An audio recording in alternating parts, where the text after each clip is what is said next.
What makes the case of Jennifer Pan unique among others in the true crime genre is the overabundance of raw footage freely available in the public domain. There is over 11 hours of material that not only recounts her entire life in meticulous detail, but gives us considerable insight into her psychopathological state.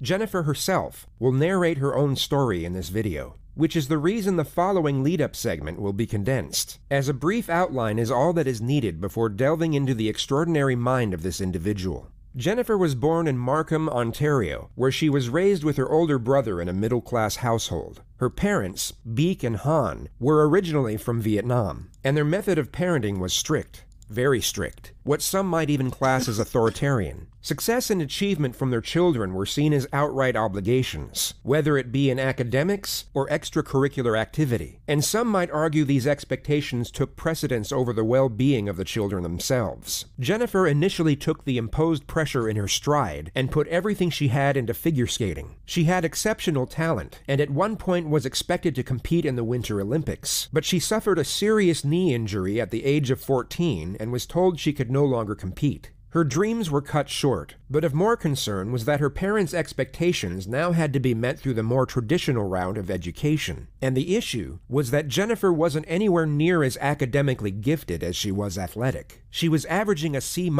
when her parents wanted straight A's. So rather than communicate with them, she decided to meet their expectations under false pretenses and began faking her test results. This led to her faking her end-of-year report cards, which eventually led to her faking a high school diploma, and then a university acceptance letter to study pharmacology. In the abstract world of her parents, Jennifer was on her way to a noble and well-paid career in medical health care, when in reality, she was a high school dropout living with her drug dealer boyfriend, whom she had been dating in secret for almost 8 years. She was eventually found out in 2010 when her parents discovered she had been living a double life, and was then given an ultimatum. At 24 years old, she had to choose between one of two options. Option one was that she had to live at home under a strict regime, cease all contact with her boyfriend, and only leave the house to go back to school and pursue an education. Option two was that she could do whatever she wanted, but she would then be disowned from her family. She could never return home, and all financial support would cease immediately. Jennifer evidently decided neither option would suffice, so she created option number 3. She had her boyfriend arrange a mock home invasion, where 3 of his acquaintances would enter the Pan household and stage a robbery gone wrong. The 2 instructions were to first ransack the home and then murder the parents. The planned date was Monday the 8th of November, with the scheduled time being roughly 11 p.m. Jennifer would unlock the front door, and 3 figures were caught on a neighbor's surveillance camera entering the home at 11:05. They were then seen running out just under 18 minutes later. It was at that exact time 911 received a call from the same household.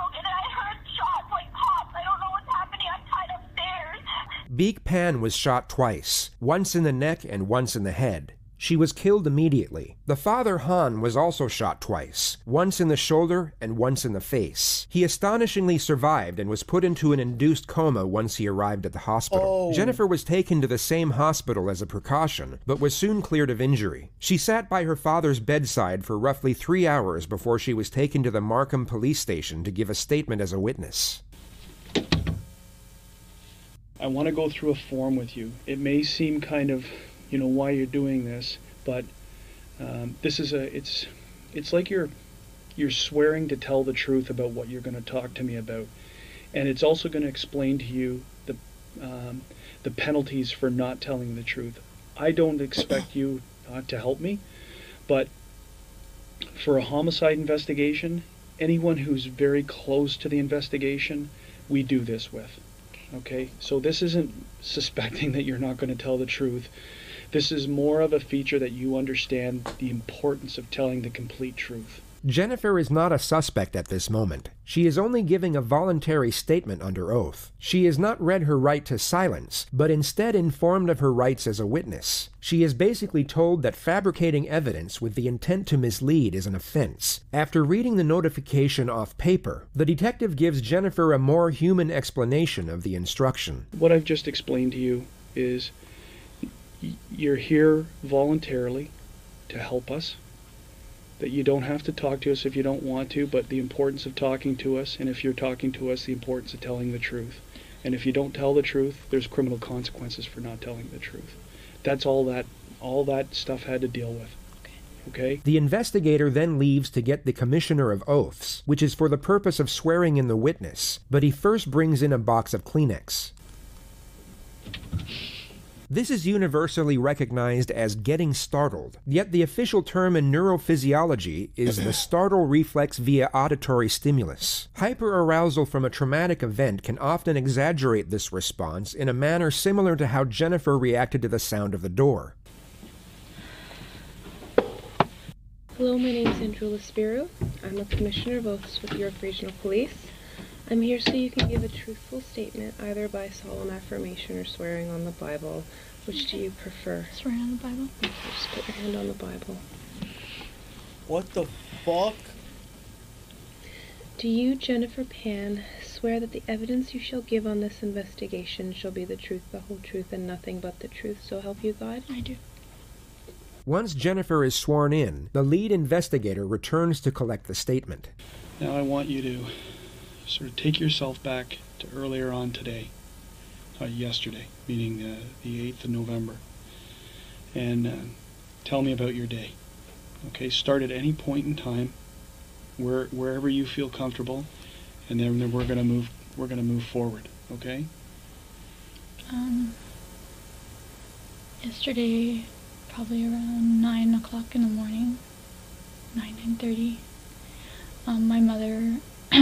She woke me up and she told me that she was going to visit my grandfather. Throughout the day, Jennifer explains that she practiced piano. Kinda looks like Los, not gonna lie.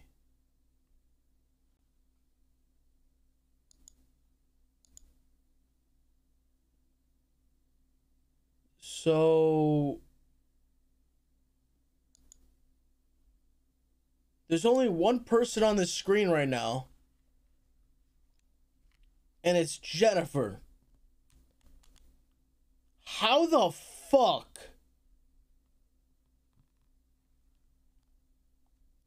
No, like literally, chat. I can't ban. I don't know who said it. I just read it. How the? Wait, maybe he's talking about the investigator. I don't even. Whatever. Studied piano history, talked on the phone with her friends, and had dinner with her parents. Her mother left for line dancing at 8 p.m. and returned home at about 9:30, at which time Jennifer was alone in her room watching TV, ready to go to sleep. And then suddenly I just heard my mom calling for my dad to come down, and that's when I lowered the volume on my TV, and I could hear the voices weren't any voices I was very familiar with. And so I was scared and I couldn't move. I just sat in my room for a while. And then I thought I heard them all leave the top floor, and I peered out of my bedroom door. And a guy was there, and he came at me and had string in his hands and tied my arms back and said, "I have a gun behind your back. Do what I say. If you do what I say, then no one will get hurt. Where is the money? Show me where your money is." My mom kept trying to get up, and they kept telling her, "Sit down." And so I didn't want her to get hurt, so I told her, "Mom, sit down." They were trying to find her wallet, but her English isn't good, so she kept saying purse.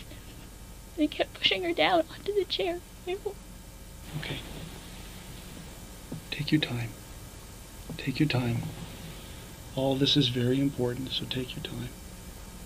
Jennifer's nonverbal shit. communication up to this point has made sense, and the reflection of her mother's last moments seems to push her over the edge. Dude, like, if I'm the cop here, I'm like, alright, this girl's telling the truth.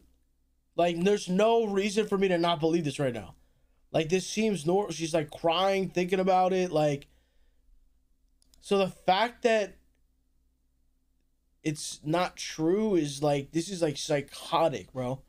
This is psychotic levels. But think about it though. She's been lying for 8 years, having a double life. Think about it. She's literally been like making up report cards, like doing every possible thing, lying.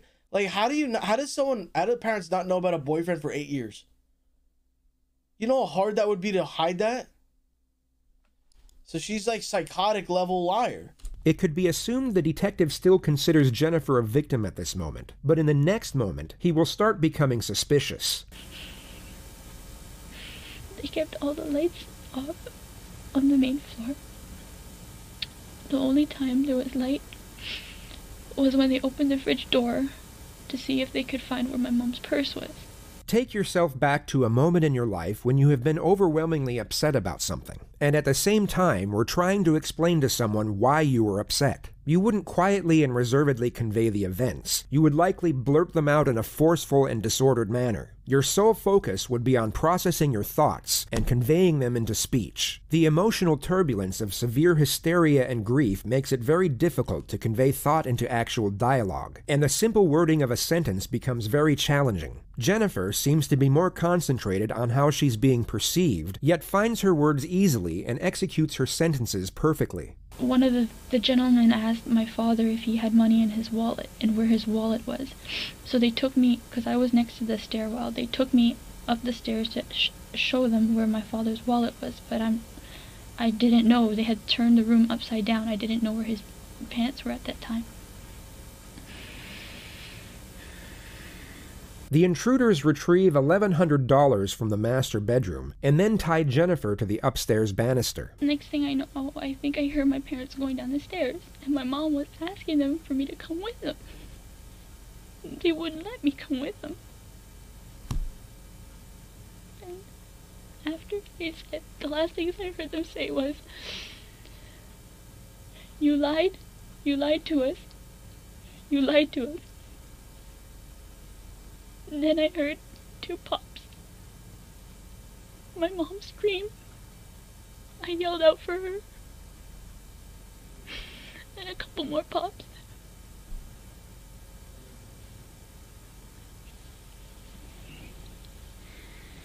Take your time.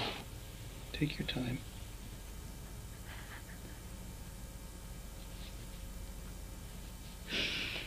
And I think I heard my mom say or moan or something, and then they did one more before they left, and then one of the guys said, "We have to go now, it's been too long."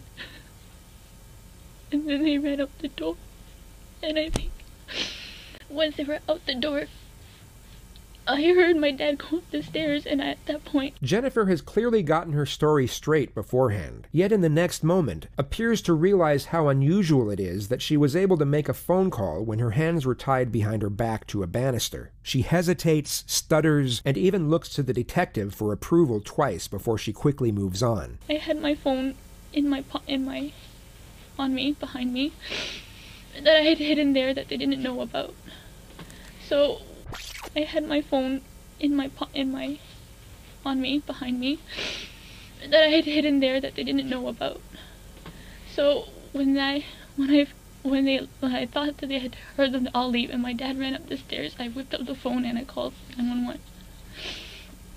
But I still hadn't heard anything from my mom, and all I could hear was my dad running on the street, just moaning and making sounds. The detective then breaks the event down into components and has Jennifer go through each moment in more detail. The first of which is the appearance of the intruders. Jennifer now describes the one who appeared to be in charge. The only thing I can remember was he had dreadlocks. He had dreadlocks. So can you describe his race to me? He was black. Was his head covered? Was his face covered? Do you remember anything about that? Just that his dreadlocks were kind of flopping all over the place. I couldn't really see his face, and they kept the lights dark as much as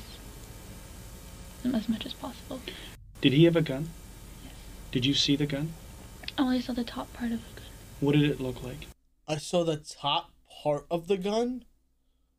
The fuck is the top part of a gun? Also, why would... I don't know. Okay. Okay, so none of them... So I'm looking at this. None of them do have dreadlocks. Well, he might. I can't really tell. But I was gonna say, like, if you're like in on this, why wouldn't you just be like, oh no, it was you know, it was like a short white guy or something. Like, say the complete opposite of who was in the house. You know what I mean? Like, why would you even give like a kind of a hint? The neighbor's camera? Bro, we saw the neighbor's footage, bro. That shit was ass. That shit was like, you guys saying she got caught in 4K?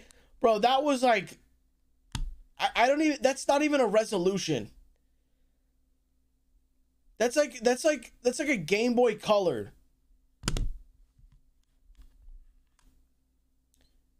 Yeah, that's like 1p. She got caught in 1p. Involved in this, are? I know one stayed with my parents downstairs. Okay. The other one, I'm not... Wait, but this doesn't make sense either, because she called and then the dad was like yelling, and then weren't there shots like while she was on the phone? Am I bugging?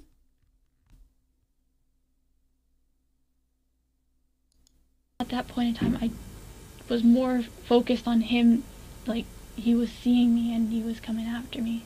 So you're saying there's 3 for sure? Yes. That's all, you saw a total of 3 at one time, you saw 3 people together? Yes, when I went downstairs, I Okay. saw 3 shadows. She details the appearances of the other 2 assailants, whom she asserts were also black males. The detective then brings her back to the one in charge. Now the first guy who spoke to you, what kind of, did he have any accent? Is None it that clear? I could make out. Was it clear English? English, Unbroken? unbroken. No accent? From the terms he used, I didn't get to pick up an accent, no. He used So- short phrases. He sounded Canadian. I would say, yes, he was born here. He was born here. She asserts that the second intruder didn't speak, while the third had a Caribbean accent. She then goes on to say she was taken downstairs for a brief moment and saw her parents under guard in the living room. Her father was asked where his wallet was, and he told them it was in the master bedroom. Jennifer was then taken back upstairs alone with 2 of the assailants to help them find it. They don't find the wallet, but instead retrieve a pile of cash from inside the nightstand. Jennifer was then tied to the upstairs banister and left alone as the intruders went back down. And the next thing I can hear are them telling my parents to move to the basement. Okay? And I'm asking them, why, where are you going? And my mom's yelling to me, I want my daughter. Why can't my daughter come too? I want my daughter. Jennifer then hears one of the intruders yell, "You lied to us." Who do you hear yelling, "You lied to us," or to that Number extent? 3. Number 3. I'm assuming it's to my father. Because he was the one asking for the wallet. Now you hear this commotion downstairs. You said you heard 2 pops. And you heard who scream? My mom. Your mom. And what was she screaming? Do you remember? Couldn't make it out. It No? was kind of like a cry yell, so it was just... Okay. They had made the first round, or pop, and they had said, okay, that's enough. Let's go. Who said that? Whose voice is that? Number 1. Okay. And then I heard one more after that. And they were like, that's enough. Let's go. Okay. And again, that's number 1. Yes. So what do you hear next? After you hear the scrambling, they're gone. Because you're hearing no more. I gather that's how you assume they're gone, is because you don't hear it. Then you hear your dad.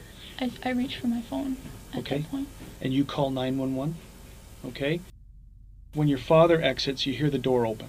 Because you hear your dog, and then you And then see... I can hear like the outside noises. Okay. Like the wind coming in, and I just hear my dad, I think he's...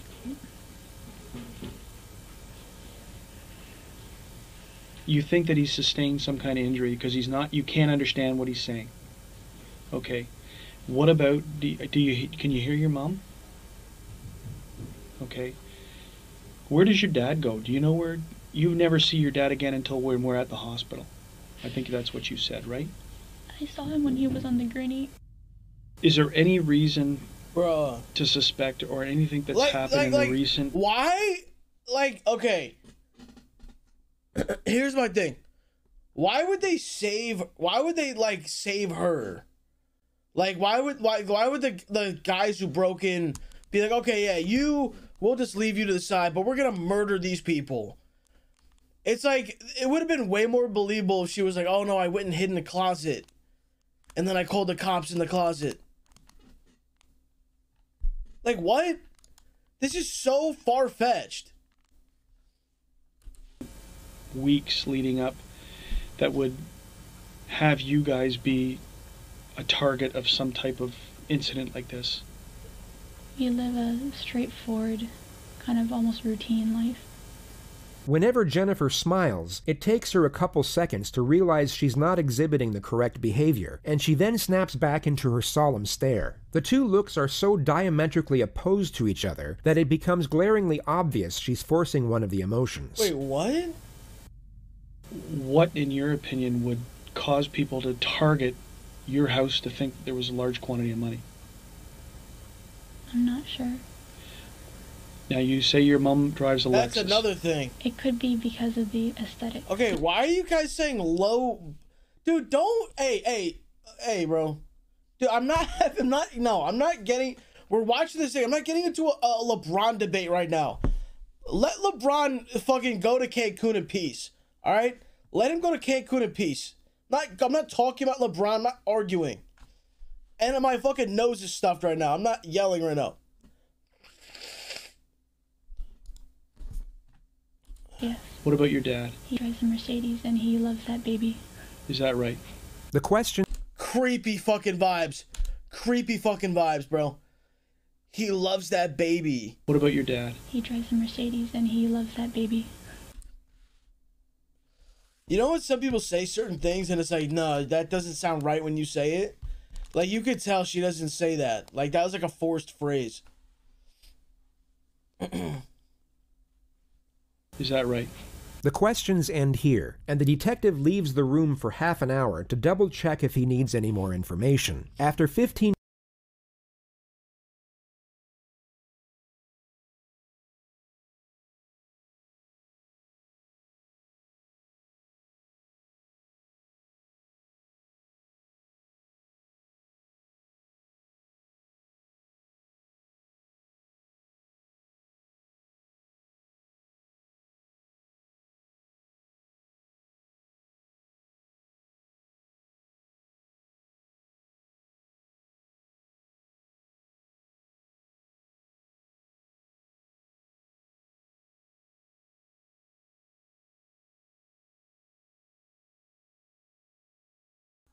Whoa, what the fuck?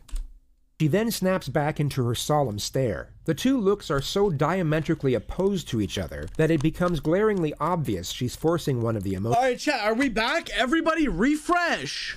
Not sure. Now, you say your mom drives a Lexus. It could be because of the aesthetics, yes. What about your dad? He drives a Mercedes and he loves that baby. Is that right? The questions end here, and the detective leaves the room for half an hour to double-check if he needs any more information. After 15 minutes of Jennifer waiting alone, we're gifted with another performance of the startle reflex, only this time it's slightly less convincing.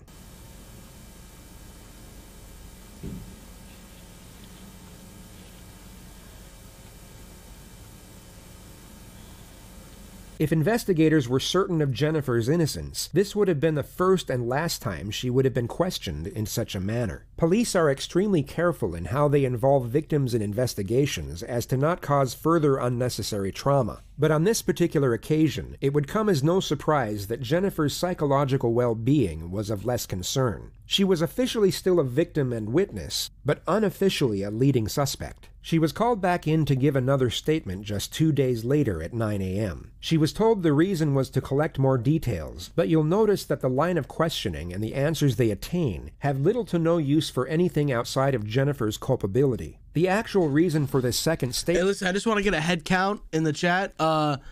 Just put a yo or a hi real quick in the chat. I didn't say what up to everybody. ...is to collect further information to use against her at a later stage. In this interview alone, they already start the process of cross-examination and start to catch her out in previous lies. Jennifer is still a witness at this moment, and the exchange is void of any direct confrontation. Yet she is still put under a modest amount of pressure, and the holes in her story start to become ever more apparent. Ooh. She looks nervous, bro. Take that first interview that we had, which was, hours after what had transpired, put it aside. It's almost like we've never spoken before, okay? So we're starting afresh. We're starting from new. That way you're not going to say, I think I already told him that. Don't worry about what you've already told me. Do you, Jennifer Penn, swear or declare that the evidence that you give in this investigation shall be the truth, the whole truth, and nothing but the truth, so help you God? Yes. We're going to see if we've learned or if you've remembered anything else. And there's some questions with respect to that statement that I'm going to ask you about. Okay, but I'm going to let you start again, and let's move forward from any time in that day where you want to start. If it's the time you woke up or if it's the time that your first interaction, it's your choice. Okay, I'm very nervous, and Why are you nervous? Tell me about why you're nervous. Because I don't want to say the wrong things. Because that day was a lot. You're right. And I've been scattered, and so bits and pieces are here and some pieces aren't here, and no, dude, see, this was Among Us. No, that's the fucking imposter right there. Dude, you don't admit these things, you don't say these things. No innocent person would say this, right? Like you gotta be like, all right, if I'm innocent, I'm not even gonna think that I'm even in question right now. I don't even think that they think I'm suspicious. Like, I'm just here to tell you guys what the fuck happened. I'm a victim. Like, that's how you gotta... She's like, oh my God, I'm so nervous. I don't want to say the wrong thing. Like, there's bits and pieces. Like, dude, you sold. It's over. So, I want you to sit back in your chair. Okay, just sit back in your chair, take a deep breath, okay? Close your eyes, just follow my line, just sit back in the chair for a second, sit back, relax, as the best you can, close your eyes, and just breathe for a minute. Okay?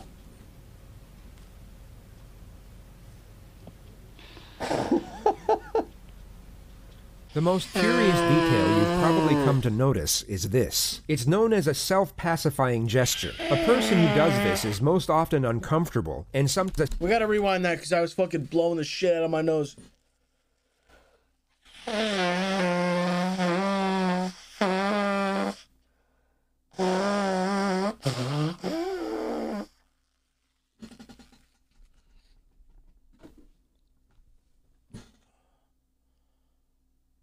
Dude, my throat hurts when I swallow. My nose. This is not... I don't think it's allergies anymore. I think I got something, bro. I think I got something, dude. And I didn't want to say this before. And I don't know if it's both of them, but it's primarily my left one. My nuts are itchy, bro. And not on some, like, I'm dirty. Like, I just showered. Like, they're too itchy. I don't know if that's correlated, if there's any correlation, but... It's I don't like it, bro. I don't like it. All right, let's go. The most curious detail you've probably come to notice is this. It's known as a self-pacifying gesture. A person who does this is most often uncomfortable and sometimes fearful of what lies ahead. It's a coping mechanism to dissipate stress and afford self-assurance. But I can remember it. You know what the weirdest thing I've ever seen someone do that's like a kind of like a gesture like that is, have you ever seen like dudes who like go, there'd be like some kids in my high school that would be like this. They would like hold their arm. They would like hold it. Do you know what I'm talking about? No one knows what I'm talking about? Or wait, would it be like this? I don't know. I don't remember. I just remember it was always weird to see someone like holding their arm. I don't know. Am I like, all right. I always thought that was strange to see.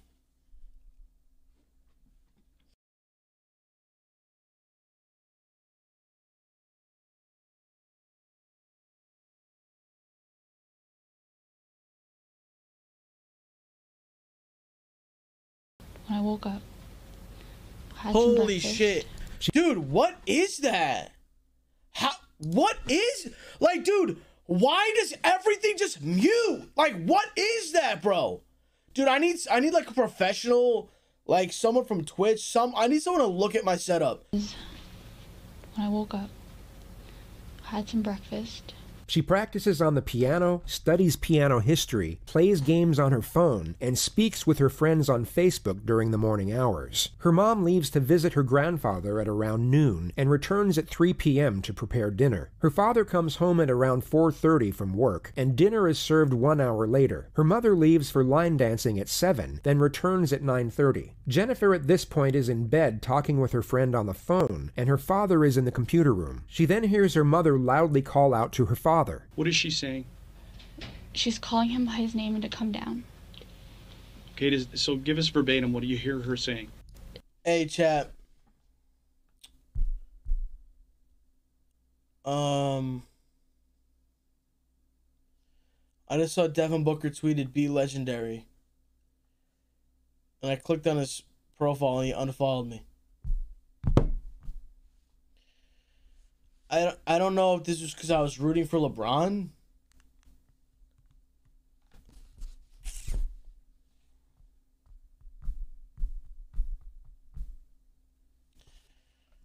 I'll take it. You know what? I'll take the unfollow, you know?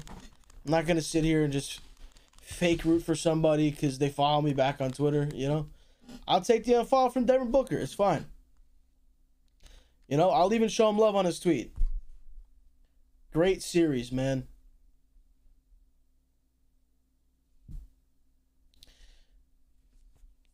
It's all good, bro. No, it's all good. I still fuck with Devin Booker. In Vietnamese, she's like, Hanoi, someday.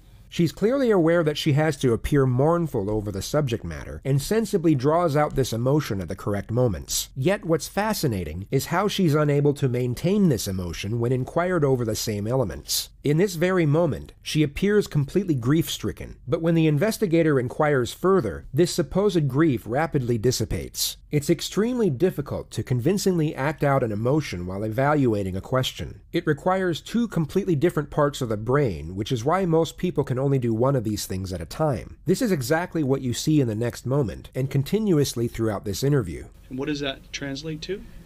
That's my father's name, Han. Come down here. Does she say anything else associated with that?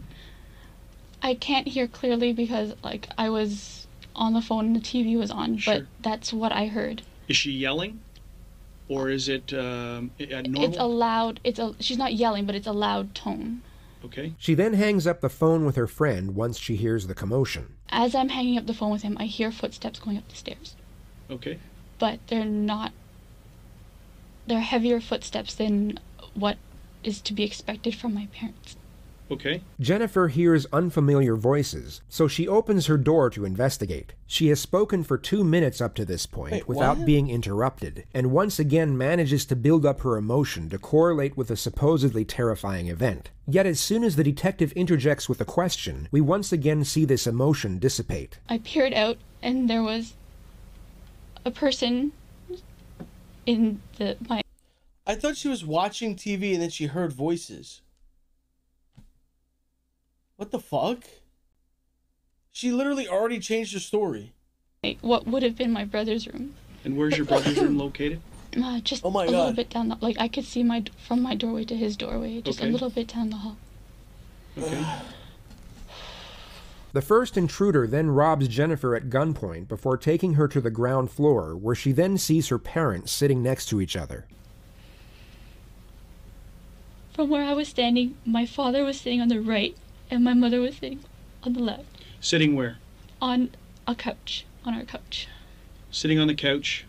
Are they looking out towards you? No, their backs are towards me. Okay. And you're now on the ground level? Are you on the floor? Or on the I'm sitting on the on the stairs? floor. I'm sitting on the floor.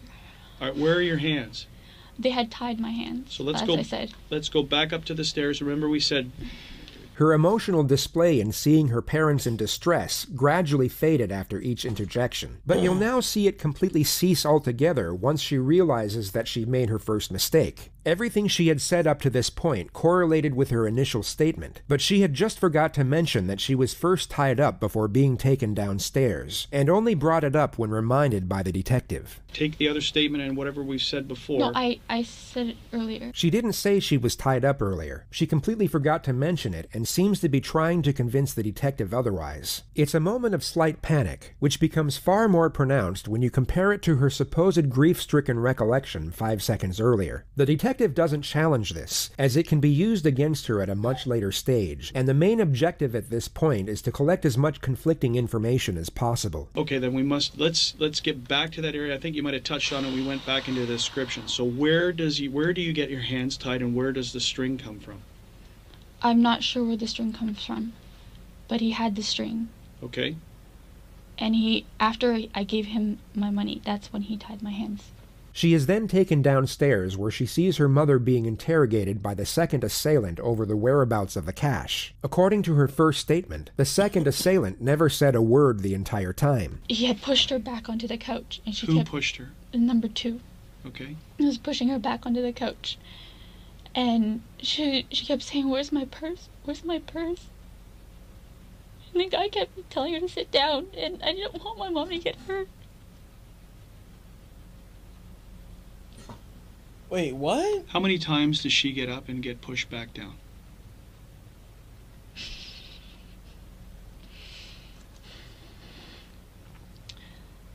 I'd say she got up twice. Has number 2 uttered a word at this point in time?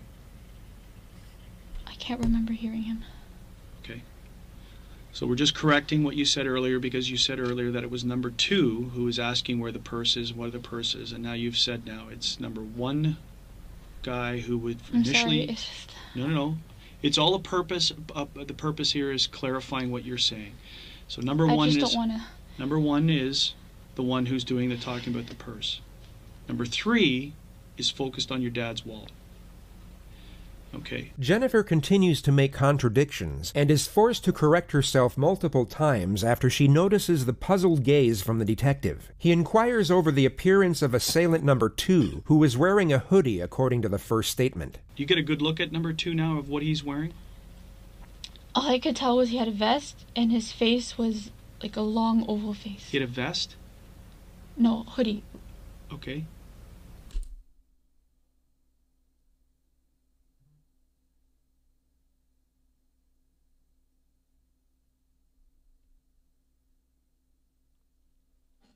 Yeah, so he was sailing a boat. He was sailing a boat? No, he was riding a motorcycle. No. What? You just said literally 2 different things. Like, that's not something that you could be like, oh yeah, he had a sweater. A sweater? Yeah, like a sweatshirt. Like he had a hoodie. Oh, okay. No, a vest and a hoodie are different things. Again, chat. Hey, to the people in the chat who think this is funny. Haha. Hey, listen. You don't need to try to incorporate me in every joke. You know what I mean? You're, oh, dude, SS hoodie. Ha ha ha. Really? The word hoodie comes up and now that's, you just...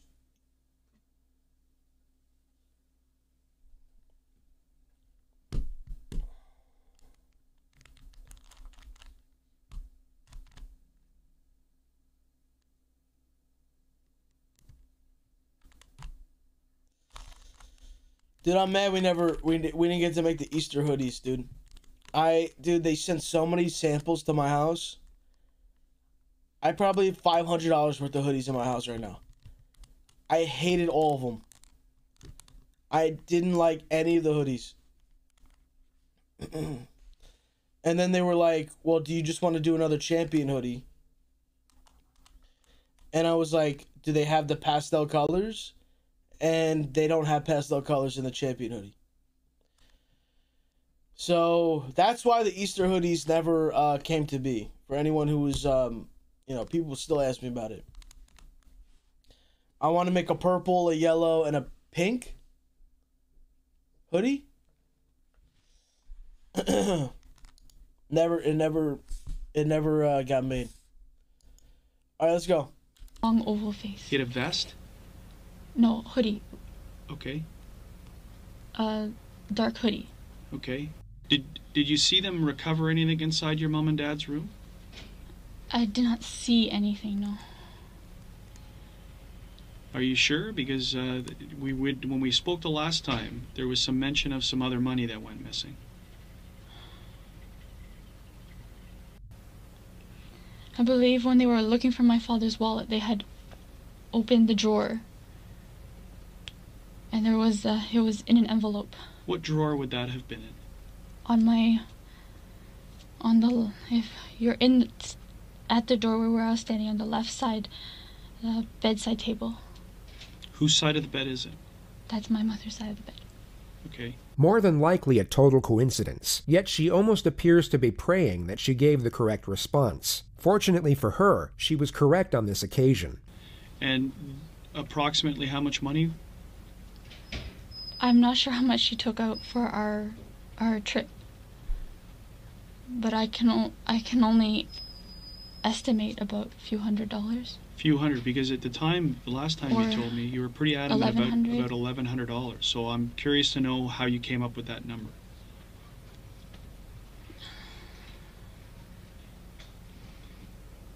I believe because when we were at the border, we stopped at the duty free. My mother was deciding whether to use her U.S. currency or her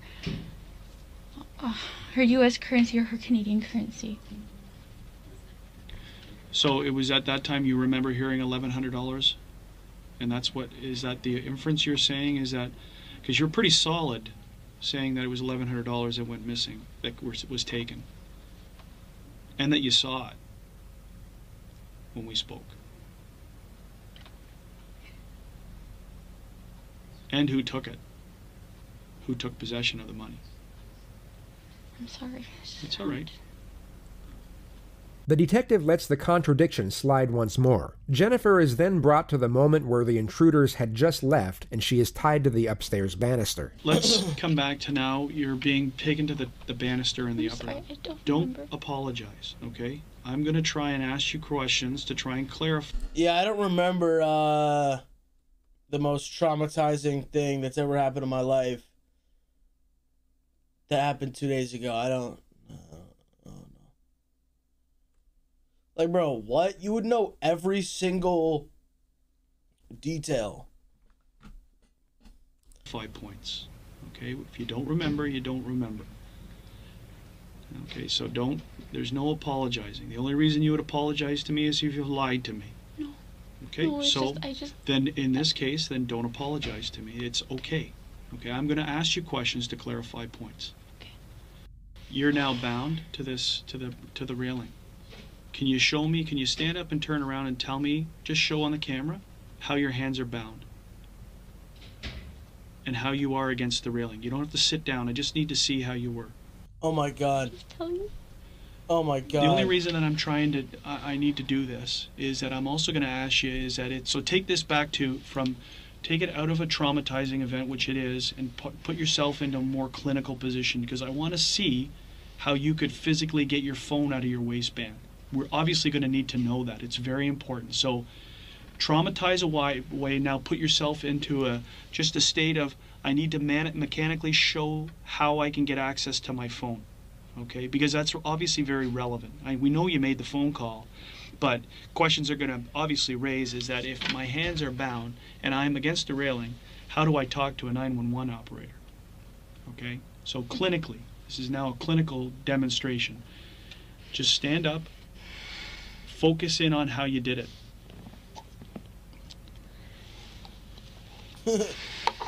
And I want you to stick that in your waistband as an example.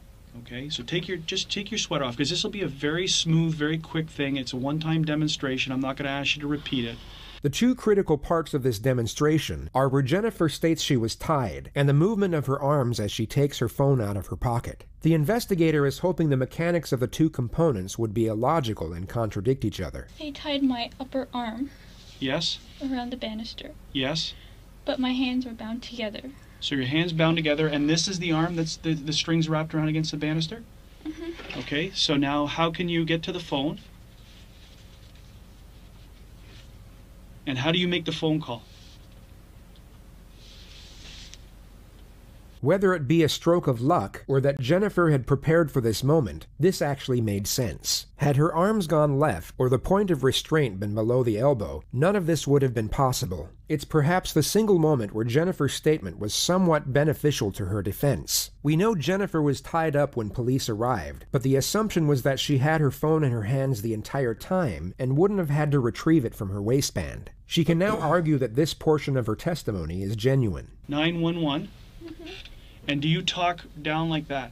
Yes, I'm yelling at the phone like this. And how can you hear? I turned the volume on max. Yes?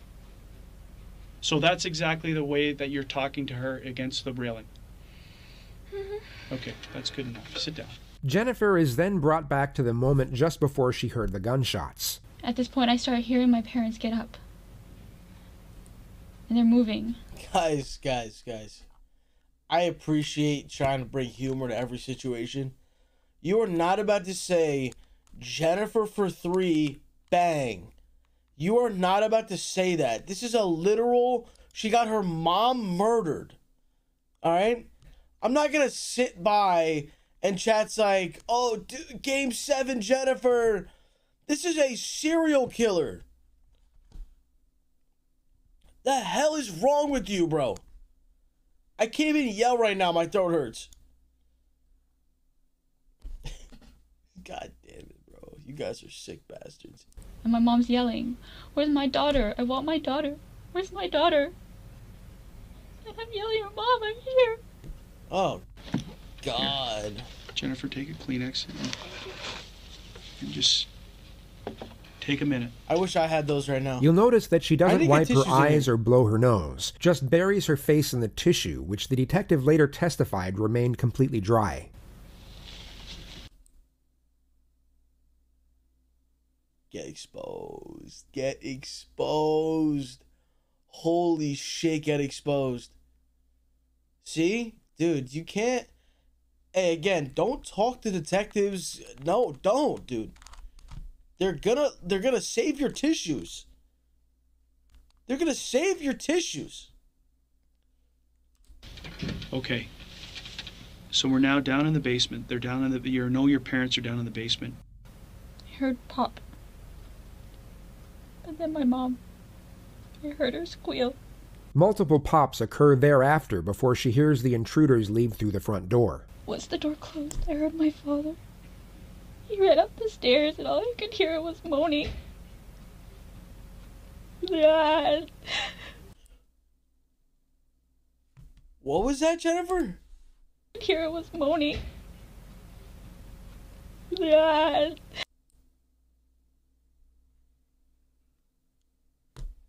Like, at least make it sound believable, bro. Can you guys, any of you guys... I'm trying to picture my dad moaning something like that, like in a stressful situation, running up the stairs. Imagine this happening. And all I could hear was moaning. Dad. That's not even a real sound.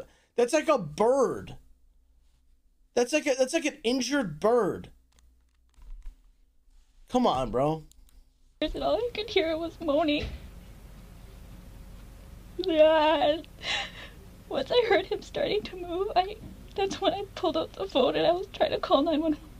This is untrue. She only realized her father was alive midway through the 911 call. And in that exact moment, you can actually hear genuine fear in her voice compared to her fabricated panic the moment before. Some people broke into our house and paid us all his money. And I came to my parents yelling downstairs. Ma'am, where are you?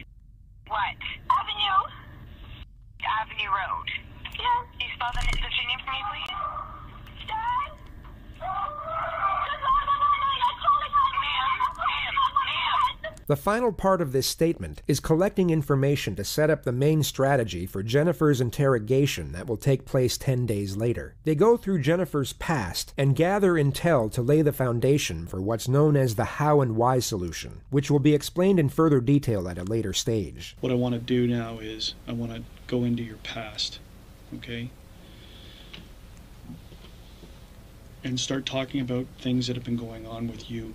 The detective now morphs into a therapist, and what's fascinating is how Jennifer doesn't once question the new line of inquisition. Many argue that it was the first time Jennifer was even asked about such matters, giving reason for her willingness to open up. This may have been the first time in her life she was able to process her frustrations and vent to someone who appeared to care. The first topic is her parents, and the expectations and pressures she was under to succeed, which led to her faking her grades and then her college degree as to not be a disappointment. How did you feel about that? How did you feel about having to lie to your parents?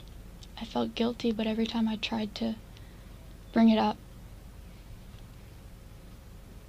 there was just so much expectation. Did you have any resentment towards them for this? I chose what I chose, but in the end I chose my family. She just referred to the ultimatum she was given by her father, the choice to live at home and go back to school, or be completely cut off by her parents and live with her boyfriend. Information gathering on Jennifer's past goes on for roughly 2 hours and 20 minutes. What the fuck? Dude, again, like I said, we said this. You don't talk to the cops. This has nothing to do with the investigation. They're just finding information to pin it on you. Like, even if you're innocent or guilty, it's like, you would never have to do this. They're just gonna create motive.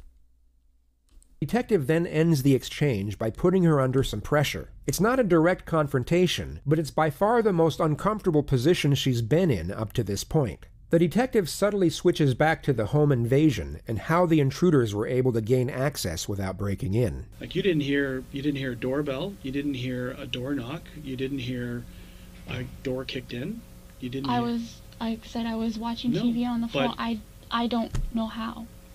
Yeah. I know we went over that back and forth. We don't know how.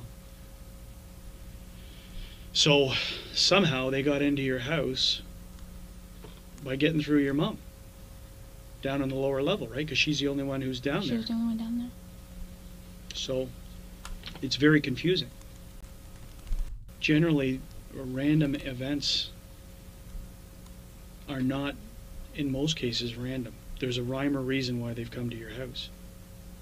But from what you've told me inside the house, the only thing that you hear them saying to you is they're looking for money.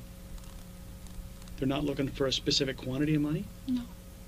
So you're telling me that you had no involvement in what happened, meaning not saying how the outcome came, but you had no involvement in any type of illegal activity that would have drawn you or the attention of you to have bad people come to your house looking for large sums of money. You're not involved in this any which way. Because the question obviously stands, Jennifer, is you're upstairs and they're downstairs. Right? So it's a natural concern when, why would they leave you alone? Why would they not do the same to you? Mm-hmm. Mm-hmm.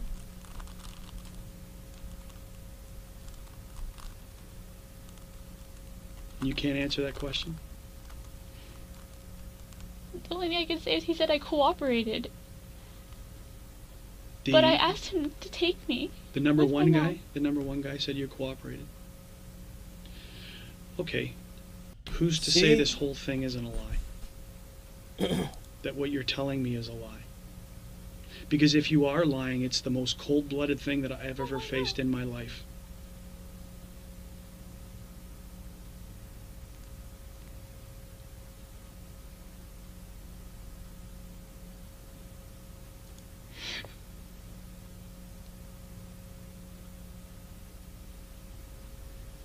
Bro, at that point, you're going to be like, why would you say that? You got to just sell it at that point. You'd be like, why would you say that to me? I'm out of here, bro. No. I'm out of here. Yo, get off me, bro. My fucking mom just died. Like, you got to sell it. Come on, dude.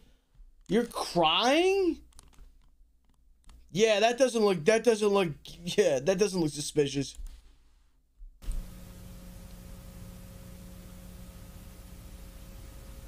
There is nothing that you've said to me today is a lie. Now, back to another very difficult question. But if I don't ask it, it's an obvious one. The resentment that you may have had towards your parents for the interference in your relationship and your life and essentially locking you down in your house. At the end of the day, I love my parents and I chose to be with them. And if I wanted to, I could have just left, but I didn't. I wanted to stay with them and take care of them. So this wasn't some evil plot that you thought up to... Oh my God, no. No, you have to be angry. I feel like these people who are lying, like, they're like... Again, obviously this is easy to say, like, from just watching it. I'm sure if any of us were in this situation, we wouldn't be able to, like, just lie like that. But, like, bro, this almost, like, sounds like a movie. Like, oh, God, no. Heavens, no. It's like, come on. That sounds so fake. So this wasn't some evil plot that you thought up to... Oh my God, no. No interaction, no belief, you didn't have anything to do with this thing at all whatsoever. You don't engage in illegal activity? No. Because you know that it will be a very easy thing to discredit you on, right? We're in the process of trying to add credibility to what you tell us, and that's through the process of asking people and doing whatever. Through that same process, it will be... Do Canadians say process? The Canadians are weird, man. I shout out to the Canadians in here. But, like, dude, milk in a bag, you say process instead of process? Yeah, nah, I'm not with it, bro. I'm not with it. Shout out to Drake, though, but nah, I'm not with it. It's through the process of asking people and doing whatever. Through that same process, it will be very easy to find the flaws in what you've said, which, again, then turns the focus back to you. Okay? It's a natural progress. It's a natural thing that investigators do. We eliminate people, or we draw our attention to them. It's a natural thing. It's not brain surgery. Okay? The detective leaves the room for 20 minutes to allow Jennifer to stew in her own thoughts before they end the statement. He comes back to add one last bit of psychological pressure that he carefully disguises as reassurance. Jennifer will leave terrified, but still believe the police are on her side. Okay, we're done, essentially. How are you feeling? Sorry, you really scared me. Did I? What did I scare you about? Sit down and take a load off. Tell me how you're feeling, and how I scared you.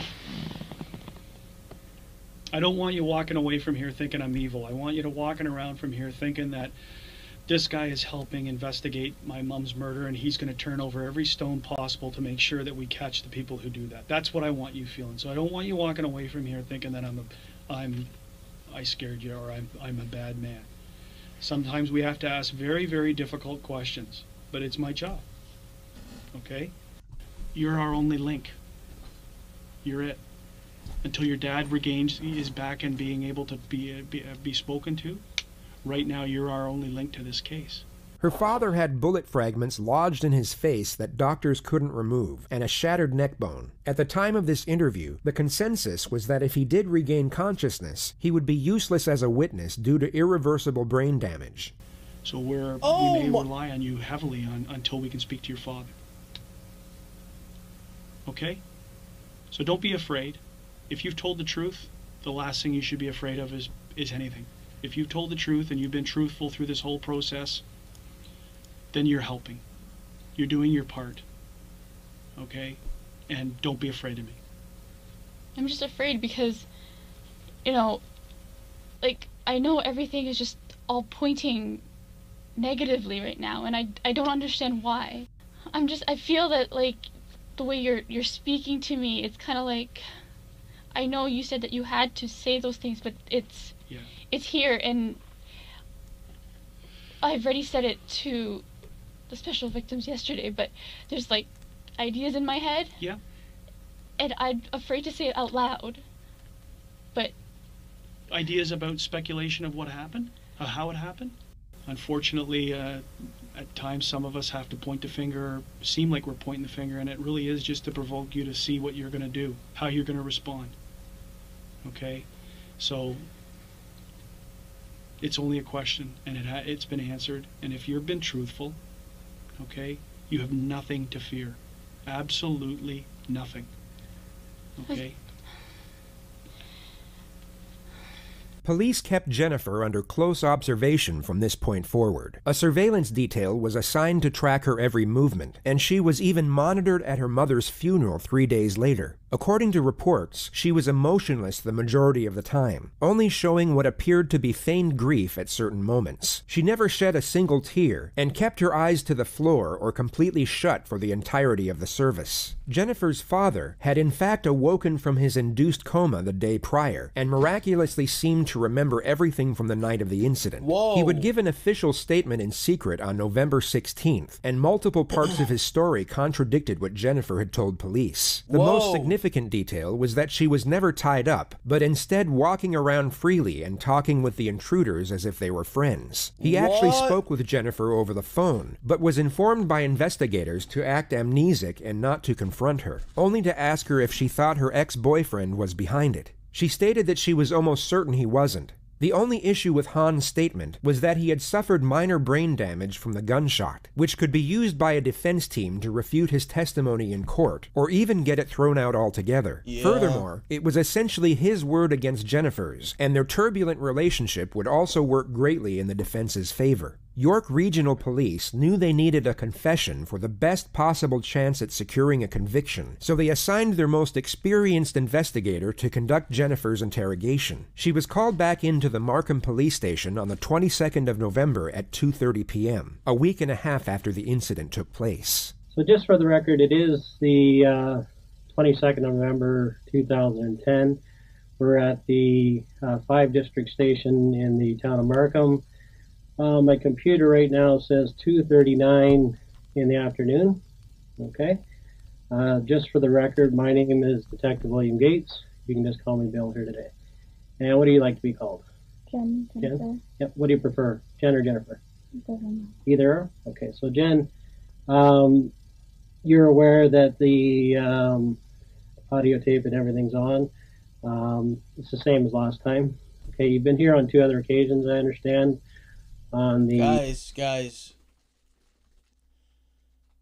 The dude was shot at, has irreversible brain damage. Right? We're listening to it. I glance over at the chat for 30 seconds. And dudes are in here saying, W, he won the gulag. Hey, listen to me, man. Hey, listen to me, bro. The fuck is wrong with you guys? This guy got set up to get fucking killed, and you're like, "Oh, dude, he won his gulag."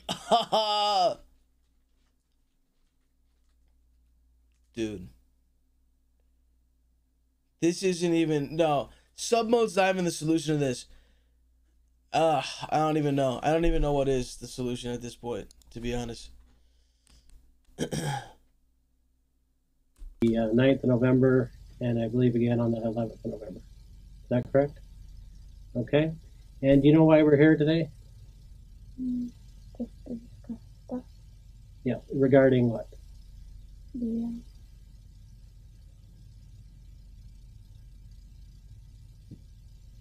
what happened at my home. Okay. And a result Hey, of another thing is like this is like a week and a half later, right? You got to think too. If you did some shit like this, would you not just feel complete guilt all day long, have nightmares? Like, how would you even be able to live with yourself? You know? How would you even be able to sleep at night? Dude, I listen, we've all had nightmares and crazy dreams, right? I remember specifically one dream that was like so upsetting but as soon as I woke up, I was so relieved. You know those dreams where as soon as you wake up, you're like, oh my God, thank God. Holy shit. You know what I'm talking about? Dude, we've all had those. We all had. Anyone who's saying no to that, yikes. Yeah, that means that you don't have dreams if that's the case. But dude, I remember like something bad happened in a dream and I had guilt in my dream and I was like, oh my God, like I couldn't live with it. Like some shit happened. So imagine in real life, you can't escape the feeling. Like you can wake up from a dream and it's like, oh, it's gone. This shit, what did I do? Oh, what did I do in the dream? Dude, honestly, I don't know. I think it was some shit like, I don't know, some crazy shit. I think a fight happened. I don't remember, but I know it had something to do. Like someone died, and I don't know. Like I didn't do it. Like I wasn't in my dream like axe murdering people. But I remember someone died, and like it was like there was like a cover up going on. Dude, I'm being honest. I'm telling you, this was like a real like nightmare I had. And like in the dream, I remember feeling like, oh my God, this is so bad. Like, I don't know. I gotta tell people, like, whatever. And then I woke up and I was so relieved. I was like, holy shit. Dude, hold on. No. Somebody, what kind of dreams have you guys had, bro? Like, put them in the chat. Put them in the chat, dude. You guys ever have a dream and then Google, like, what does this dream mean? Have you ever done that?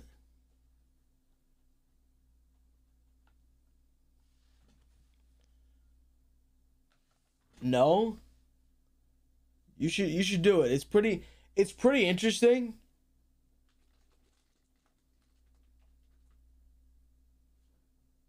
LOL, nah.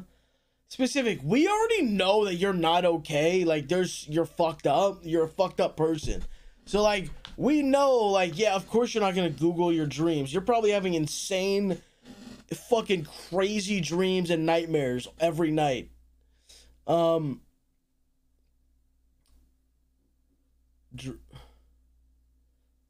you've wet dream. All right, why did I even ask? Wet dreams? All right, bro. All right, let me ask you guys this real quick before we play it again. You guys ever have like a recurring dream that you've had like throughout the years that you remember like, oh shit, I've had that dream before. Oh, I've had that nightmare before. Yeah? One of the worst ones, and I haven't had this nightmare in a while. One of the worst ones I ever had though was I'm in my old like elementary school and it's broad daylight, but I'm in the school and no one's in there and I'm stuck. Like I can't get out. Everywhere I go where I think like, oh, there's like a stairwell there, I go down to the stairwell and it's like it doesn't lead to anything. And it's so eerie, and there's like random, like I'll hear something or I'll see someone like peering out of a corner, like down the hallway, some like scary shit, bro. Scary shit.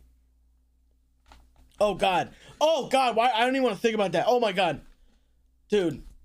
That home invasion, your father and Pam was actually shot. Wait, I had the same nightmare for 4 years straight? Dude, let's Google what does that mean. I want to Google this dream. What does it mean if you dream you're trapped in school?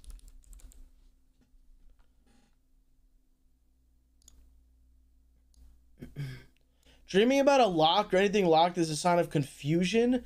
To break into the school means you're seeking knowledge. To see an empty school where areas are locked means that you're trying to find a way to increase your own power in real life. What the fuck? What the fuck is that? That's kind of like alpha. If you think about that, like even my dreams are like, oh yeah, I'm trying to like, dude, that's kind of fire, bro. I'm not gonna lie, that's kind of fire. And your mother.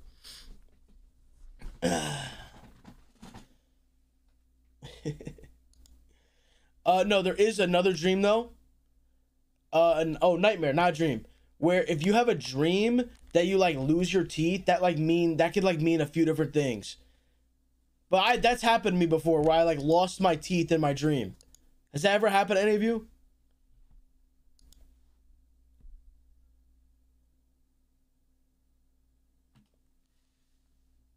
Are you a doctor? I'm gonna dream that now. No, you won't. No, you won't. All right, let's go. Where are we at? Your father and Pam was actually shot, and your mother, Pam, was actually killed. Is that correct? Yeah, you'll have to speak up a little bit just so I can hear you. Sorry. Yes. Oh my god. Oh my god, sorry. Someone said if I had sleep paralysis. Bro, I had this shit the other day. I was laying in bed, and it was during the day. Nobody was in the house. And I'm laying in the bed, and I could sense myself like dozing off, right? And it's during the day, like the sun is shining through the fucking people are getting triggered and scared right now. Dude, I'm laying there and I sense myself dozing off, right? But if you guys know what sleep paralysis is, it's almost like you're in a dream and then you know that you're dreaming or something, like, but you can't do anything. So I'm laying there and I'm like, oh, this isn't real. But then I'm like, wait, is this real?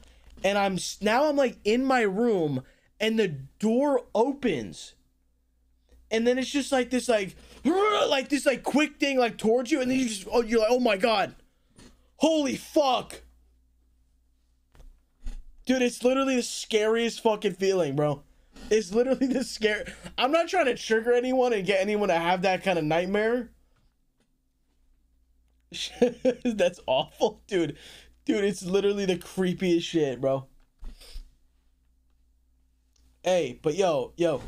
Check your window, check your window, check your window, check your window, check your window, check your window, check your window. All right, let's go, chat. Let's go. Bro. Yeah, you'll have to speak up a little bit just so I can hear you. Sorry. Yes. Okay.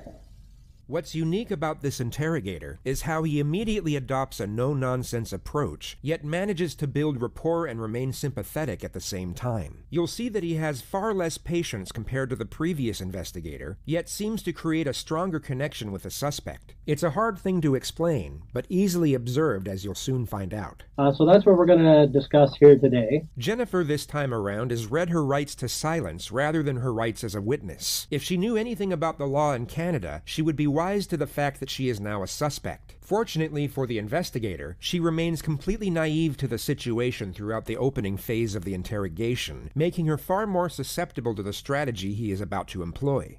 Okay, just hold on a second. Okay, we're having technical difficulties here. All right, couple comments. Someone goes, "This is why I don't watch you anymore, bro. What the fuck? I'm scared as fuck. My bad, bro. My fault." And have you ever had a dream of you being naked in public? No. I've never had that dream. Never. You guys have had that? Let me think. Have I had that? No, I've never had a naked in public dream.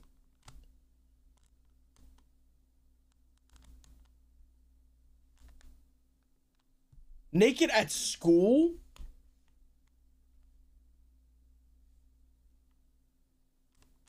Oh nah, you guys are on some. Let's see what it means.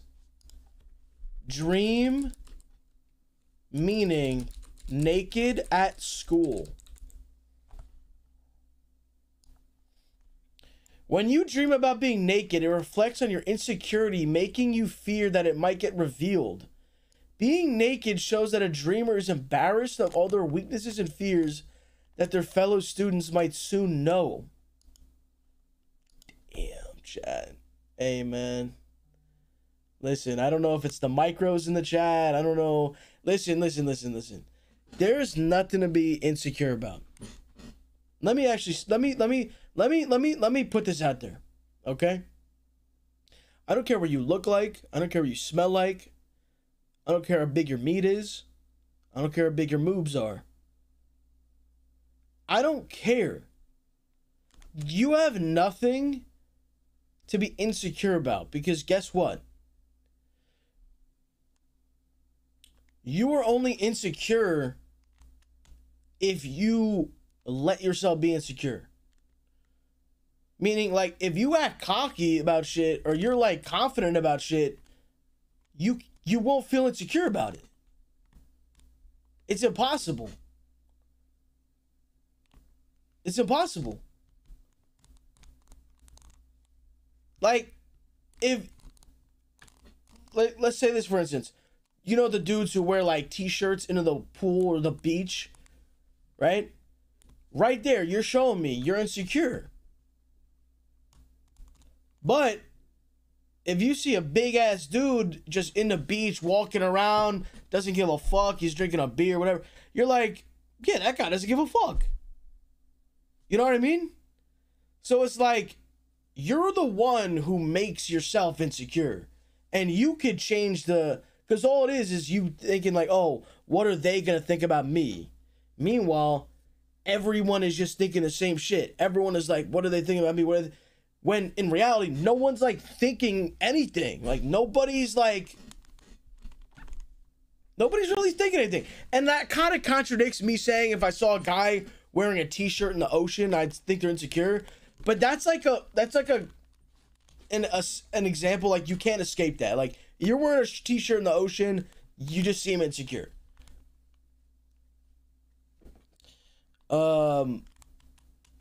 Okay, I don't get it. This guy's saying wears hoodies.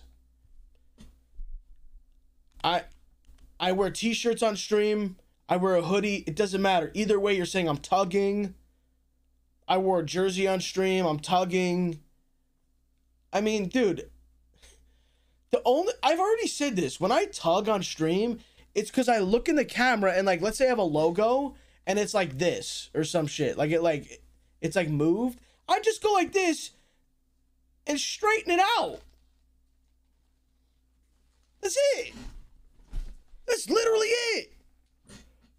Like, people that tug in real life, they're trying to like hide like a belly and shit. You can't even see my stomach.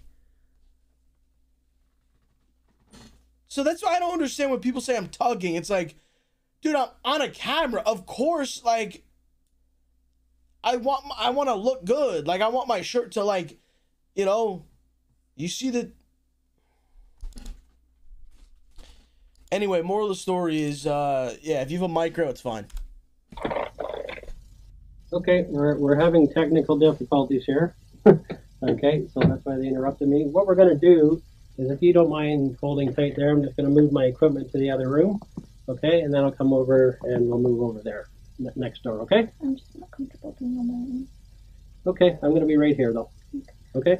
With respect to interrogations, it's common knowledge that the psychological manipulation begins before a single word is spoken. The physical layout of the room is designed to accelerate the sense of discomfort and isolation, and it's fascinating to observe how each interrogator has their own unique methods of setting the tone. Knowing how this interrogation plays out allows us to realize this detective's procedure. The considerable distance between him and the suspect will keep her relaxed enough to be influenced by phase 1, but this same distance will intensify the pressure once he eventually closes it during phase 2. You'll notice this detective is slow with his first strategy, but swift with the second. He takes his time in building trust and establishing rapport, yet once this initial connection is secured, the transition to aggression will be abrupt and ever increasing from that point forward. Jennifer takes a seat in the room 15 minutes since she was first informed of her rights. It's important to note that she is still free to leave at any time at this point. She is unknowingly a suspect, but not under arrest.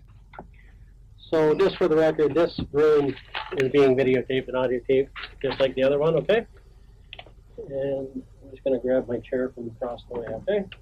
Okay. The detective goes through Jennifer's history of teaching piano and her earlier years of high-level figure skating, which was cut short due to injury. If you didn't get injured, would you still be doing it? Yeah. Okay. So that's nice. And did you, as far as that, did you do, like... Lowe's, you want to be fit because you insecured.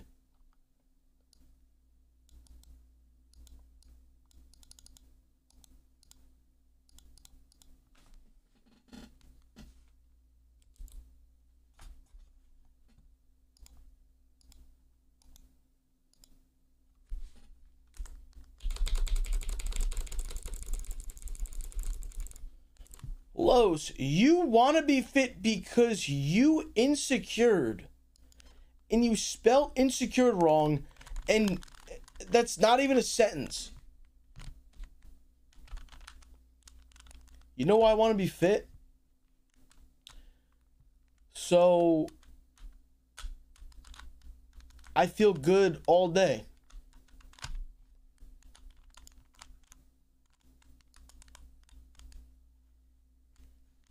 That's it.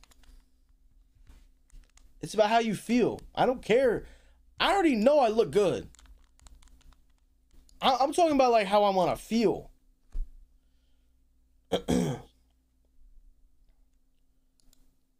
Competition skating, or okay. And how did you do with that? I wasn't at the top of the pack, but just the middle average. Yeah, so that's good though. But you did actually enjoy it.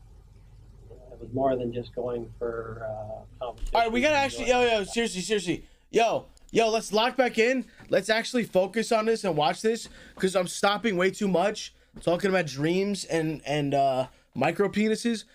Let's lock back in.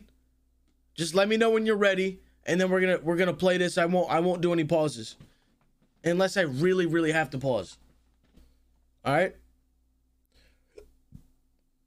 All right. All right, let's go. Actually, I was petrified of the competition. okay. All right. Do you have any students right now? Or? No. Okay. And why not?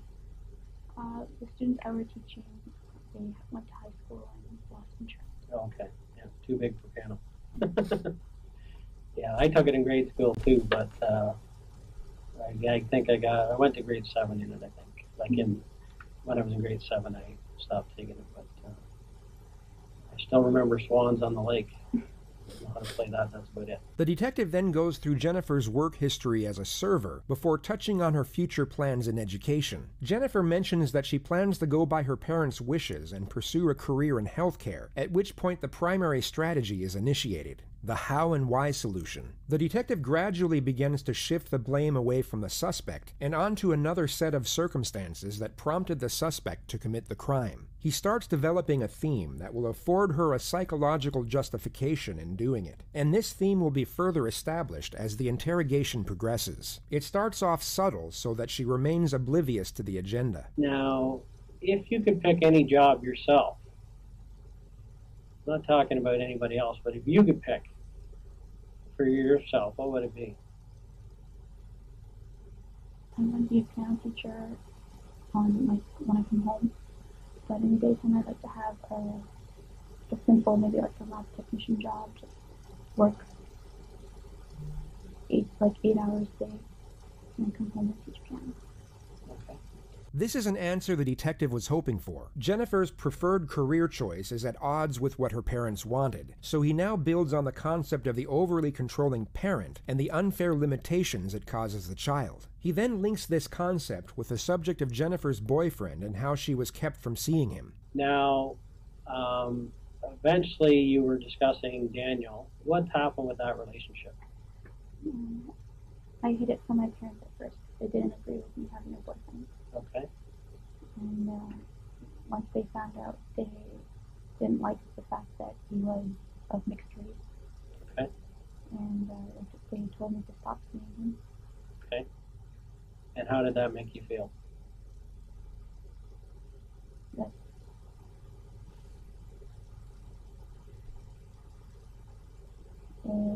he was the person who just filled an empty void for me.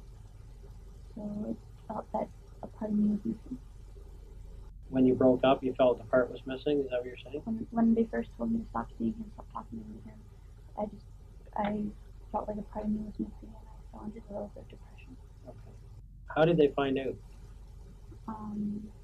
One day when my mother came to pick me up, she saw me with him. He had dropped me off. Okay. Dropped you off? At Pacific Mall, and my mother was coming to pick me up from Pacific Mall. Okay. And somehow they saw each other, I guess? Oh, my mother saw me hugging Jason goodbye. Okay. That gave it away. What happened next then? I tried to bring him home. My mother at first was like, bring him home, let us meet him. When I brought him home, they automatically didn't like him for some reason. Okay. And that's when they told me to stop seeing him. Okay. So you were told to Why stop is seeing she him. saying this? So what happened then? At first, I stopped for a while. But like I said, I just felt really empty, and I felt just depression, and I started talking to him again. Jennifer then goes on to explain in further detail how she carried on the relationship in secret and how it became more and more of a struggle hiding it from her parents. Now, how has Daniel taken it when your parents said that you couldn't see him anymore? How did he take it? He was hurt. Yeah. And how did you feel? Also hurt. Also hurt. Okay. She then goes on to explain that she was living with Daniel at his parents' house for 2 years, while her own parents thought she was studying at a university. And his parents were, I guess, more liberal than your parents. His parents, they loved me. Yeah, okay. And they recognized that you loved each other. Jennifer recounts how she bought a fake diploma for $500 to show her parents, and the many other avenues she went down to keep the lie going. 500? She eventually gets to the day she was found out. How did you end up back home, I guess?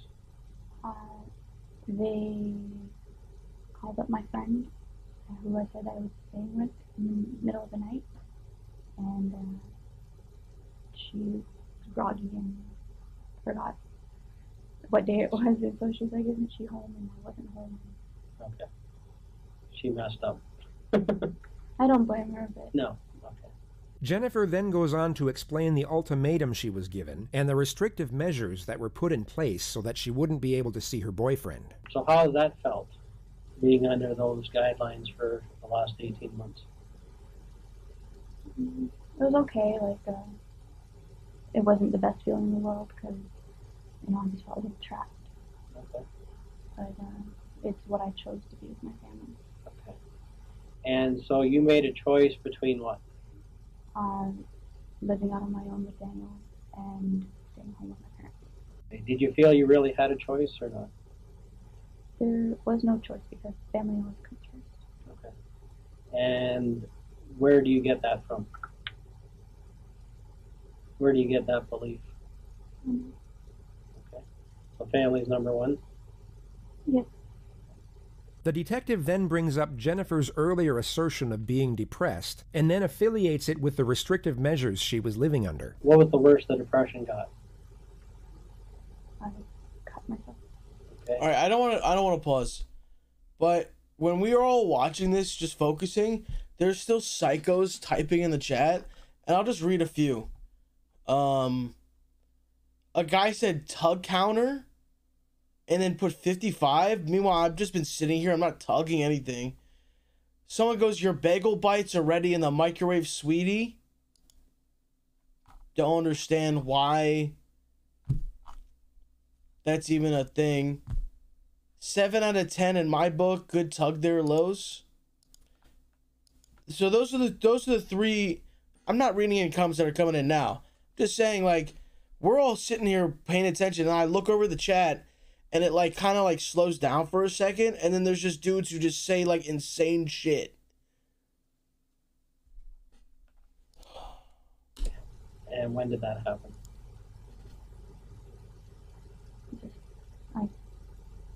Where did you cut? On my wrist, and once people started noticing, I'd hide it other places, but Okay. never twice in the same spot. So how many cuts do you have on you? Now, none. None? They've healed? Okay. And did you want to kill yourself? Yes.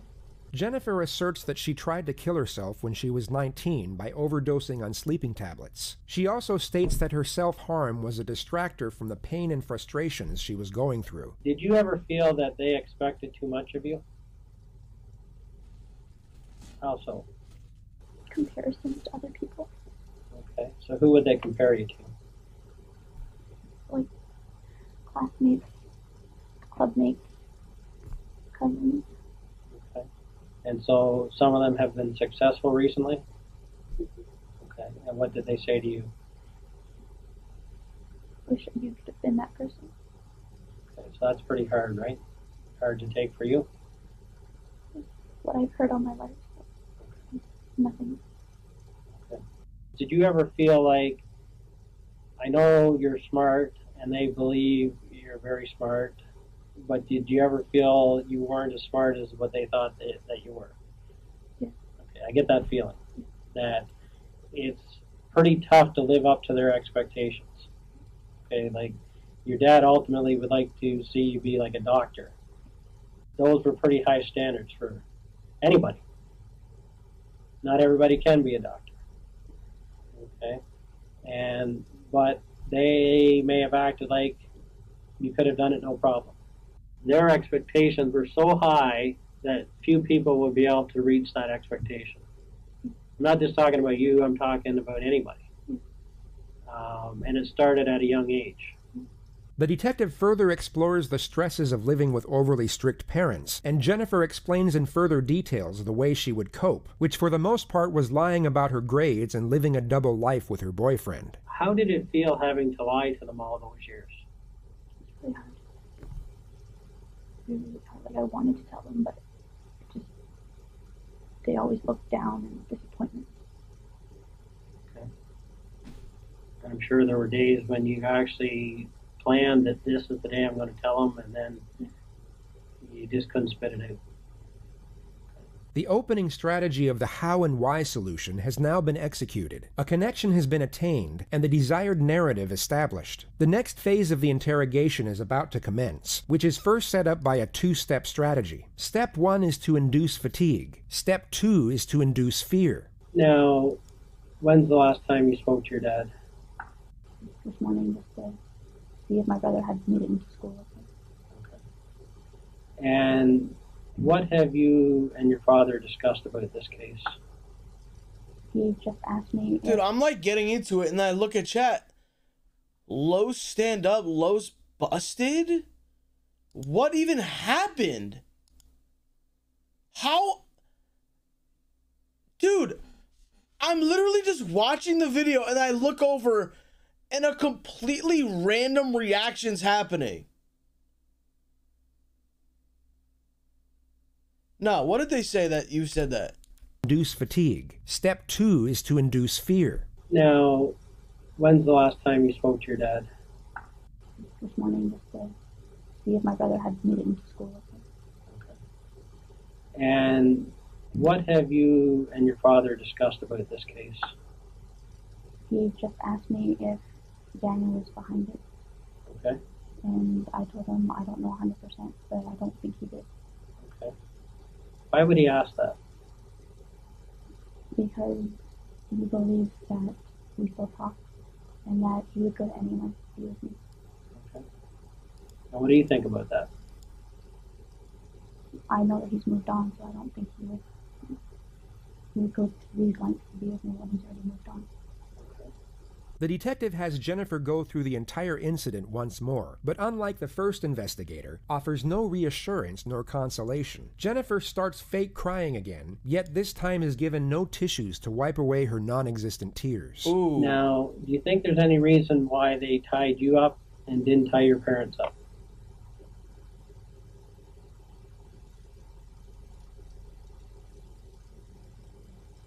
I don't know. Does that seem odd to you? Why does it seem odd? Because I was away up here separated from them the whole time. And does it make sense that they would leave a witness behind? If they were going to kill somebody? Does that make sense? I guess Just thinking about it. Would it make sense for somebody that was going to kill somebody to leave a witness behind that could describe them? Does that make common sense for killers? it's not. What do you think? Mm-hmm. Do you think that was a mistake they made then? I don't know. They kept saying that they're running out of time, and it just. It doesn't take a long time to kill someone, or does it? I know. I don't know. Jennifer's dramatics intensify as the discussion of the home invasion continues. She's trying to give off the nonverbal cue that she wants to move past the incident. The detective doesn't respond, but continues to go over the different stages of the night in more detail. He jumps from the beginning to the end to the middle, back to the end, and then back to the beginning again. None of this is for the purpose of information gathering. He is inducing mental fatigue as to diminish Jennifer's critical thinking. This is often done before a direct confrontation, as it can diminish the suspect's ability to consider the long-term consequences of a decision. Jennifer will get stressed and tired, not because she is traumatized by the event being recited, but because it's exhausting keeping up such an act when it's not genuine, and this performance eventually starts to dwindle and becomes gradually less convincing. How did the conversation end with Ed? I heard my mother calling for my father. Okay. And then what? Have to go through this again. Okay. When you went to bed, was your mom home yet? She'd just gotten home, and I went down. I told Ed I'd be right back, and I went down. I said hi to her, and I went back up to my room. Okay. Were you injured at all during the whole process? Not really. Okay. Not really anything? Step 2 of the confrontation setup will now commence. The detective employs what is known as the futility technique. He will tell Jennifer that he has an abundance of resources at his disposal, and even fabricate much of what he asserts. He's indirectly telling the suspect it is useless to resist due to the overwhelming evidence against her. Now, the reason why I'm here today, okay, is that I'm an expert, okay, in what we call truth verification. I talk to thousands of people, okay? And I basically know when somebody's not being straightforward with me, okay? I can tell by the language they use, how they answer the questions, their body language, how they treat the question, that something's wrong here, okay? This doesn't make sense. The detective then gives Jennifer an 8-minute narrative on police tactics and forensic technology, some of which is embellished, but for the most part true. He then asserts that police are able to use infrared satellite imagery to see the occupants inside a household. This is entirely false. And basically, if people are moving around in a house, it's like an x-ray, okay? And basically we're able to tell, you know, are those movements, are those actions, that number of people consistent with the story that we've been told. Are the people in the positions that the witnesses are telling us they were in? Or are they different? Okay, and if they're different, why are they different is what our question becomes, right? And so at the end of the day, okay, there's so many resources available to me that at the end of the day, I'm going to know if a person's telling me the truth or not. The detective is now about to initiate the confrontation, but first brings the entire setup full circle by reestablishing the notions of reasoning and rationale. The suspect is fatigued and scared, but still needs to feel the detective is on her side. Now, I can tell you that nothing surprises me in this job, okay? I am well aware that anybody on this earth is capable of making a mistake. Okay? I don't care who they are. I don't care if they're a priest. I don't care if they're a school teacher. I don't care what the situation is. Given a certain set of circumstances, everyone has the capability, Jennifer, of making a mistake, doing the wrong thing. Okay? The key, though, when I talk to people is when they made a mistake, okay, that's one thing, right? The key is to not keep making the same mistake and to get that information out and get it off their chest. Okay? You understand what I'm saying? So at the end of the day, from this case, and I can tell you I've spent literally a week on this case going over information after information, accessing all these sources, speaking to every other expert on the case. And at this point, Jennifer, I know that you've not been truthful with the police. Oh. Okay? You've not told us everything that you know, purposely. You've spent a considerable amount of time in the last 7 years telling half-truths. And I can understand why, okay? You've had a tough life. What's happened to you, to me, equates to abuse. And all the stresses that you've had and forced to lie, I can understand why you did it, okay?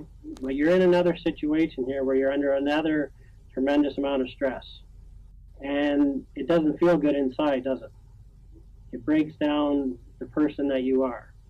Because at the end of the day, you're a good person. I know that. You've got a good heart. In this case, though, you've made mistakes, okay? And you're involved in this.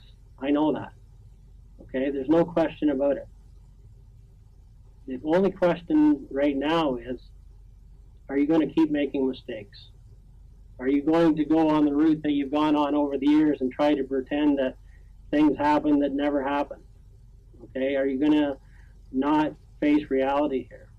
We know that you're involved. We've done our homework, okay? We have to resolve that now here today. I need to know from you what really happened. And I know why this has happened.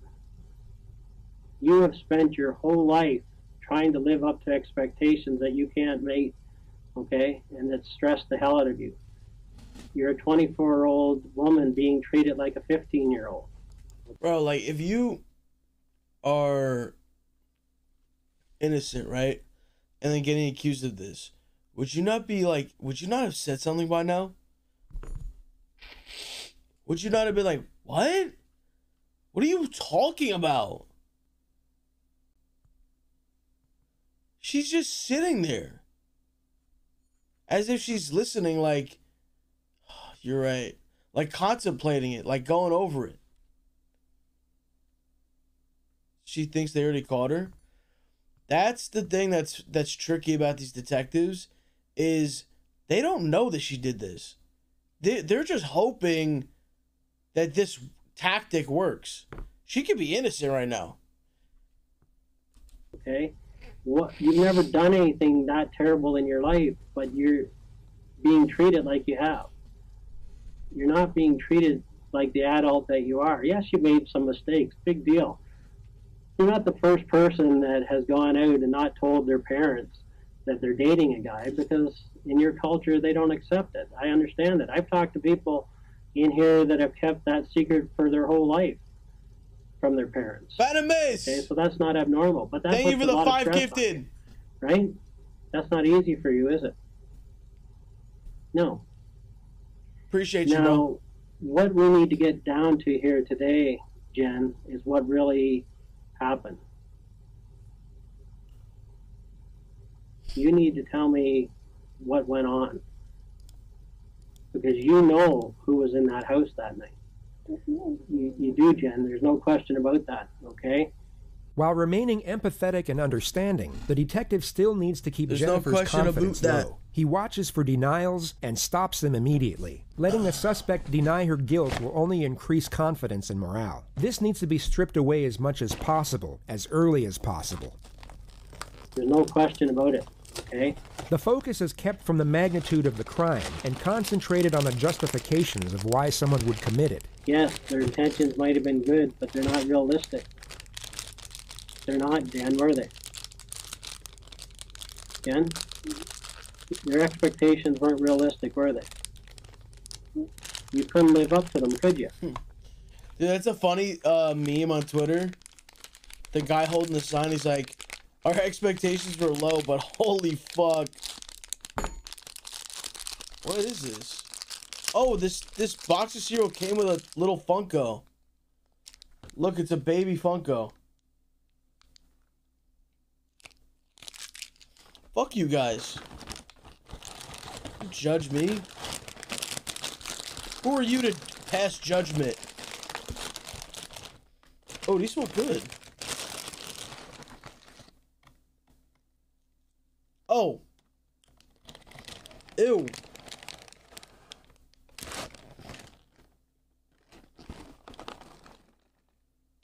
Sell by 9/26/19. That's great. That's what I want to hear. That's what I want to hear. Nice. Smells good. Tasted like ass. You tried to. Right? Am I right? And finally you had to bite back, right? No. You had no other choice. You felt like you had no other options. No. You thought of everything else, including killing yourself. No. This is Canada. We're in the 21st century here. You cannot take everything out of a person. You can have expectations for your kids, but you can't expect them to do everything the way you want it. It doesn't feel good to have secrets, does it? No. You have to let me know what happened here, okay? Okay, but you were involved, right? That's the part we need, okay? We need to hear that from you because we know you were.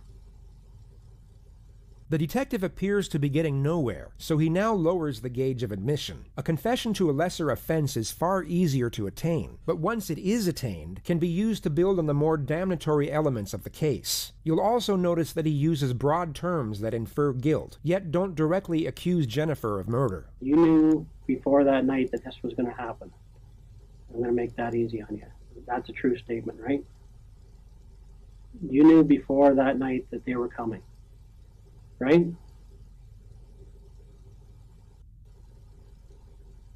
Jen?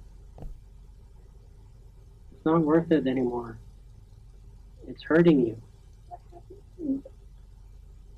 She seems to be on the cusp of giving some form of admission, yet wants reassurance as to what it means for her own sake. She asks this question 9 times throughout this interrogation. It's one of the few things investigators can't actually lie about, as it's been used countless times in the past to get a case thrown out under misdirection. They can avoid the question, yet they can't afford any false promises with respect to sentencing. I need to know the details. I can't even say. But I can tell you one thing is that we already know, so you can't change that. Then why did it stop? I know you did. But it got too far ahead of you, right? You didn't think this far ahead, did you? But once they started, once they came in, you couldn't stop it, could you? Could you? Jen? Hmm? I wanted it to stop. I know. Why didn't they stop for you? Hmm? I didn't know who they were. But you were part of the planning, right? You have to tell me that part, and then we're going to work through it together. Do you know what I'm saying? You didn't want this, you wanted to stop it. You have to prove that to me now. Because at the end of the day, we have to stop this from happening to someone else. Right? What happened to me? Jen, we're going to have to deal with it one step at a time, okay? I'm going to be honest with you. I need to know what you did.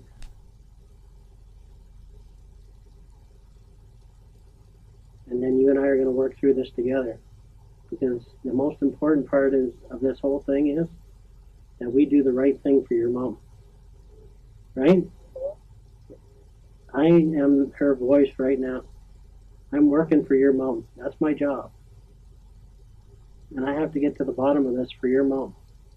Appealing to compassion isn't necessarily uncommon when the crime is first-degree murder, yet it can send a mixed message when a justification for the crime was a focus point early on. The detective takes his chance with it, which at first appears to work. Jennifer initially responds in a poignant manner, but you'll soon come to notice that her empathy, alongside her concern, is solely focused on herself.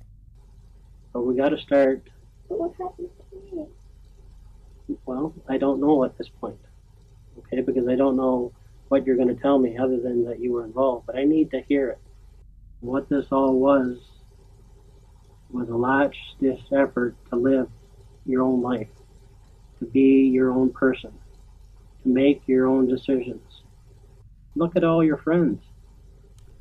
Look at all the people around you. Does anyone else have a curfew for 9 o'clock at 24 years of age? You had no choice here, Jen, I know that. And anybody else in your situation would have done the exact same thing. The only thing different is I would say that they'd have done it a lot earlier. They would have looked for a way out. When did you first start planning this?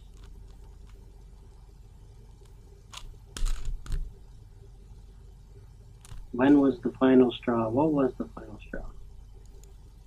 So that's what this is all about. Do you want to be a good person here?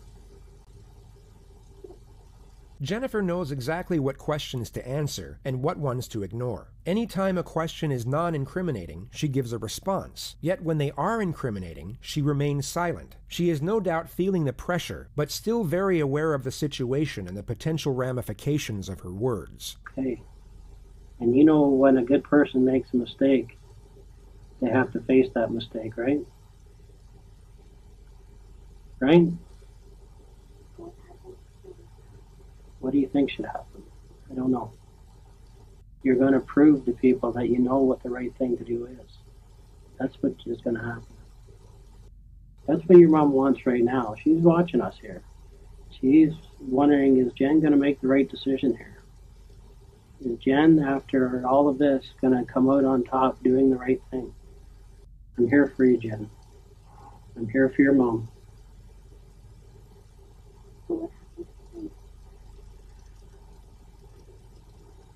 Well, you have to tell, it's one of those situations, you know what, we know that what you did, okay? But you have to be able to explain to me what happened, okay? I can't tell you what's exactly going to happen to you. You just have to be brave here. You have to be brave.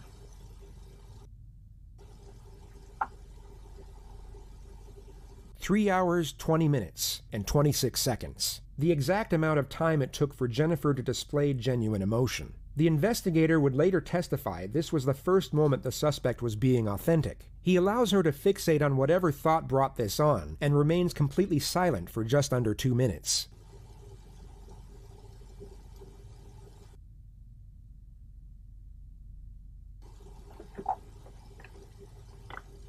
Sorry, aren't you?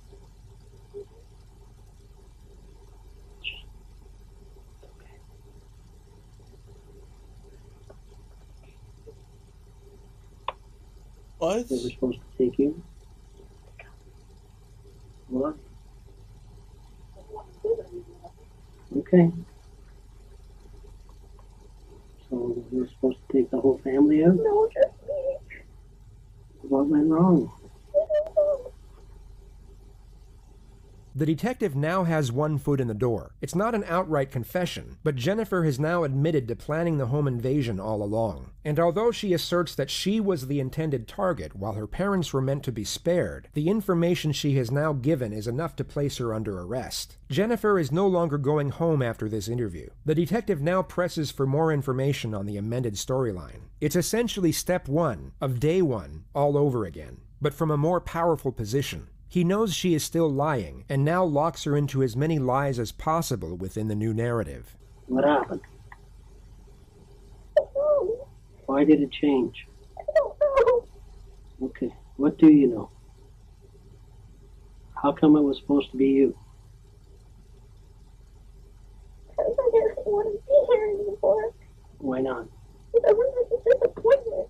Okay, you made mistakes, but nothing that couldn't be corrected. Why was it supposed to be you?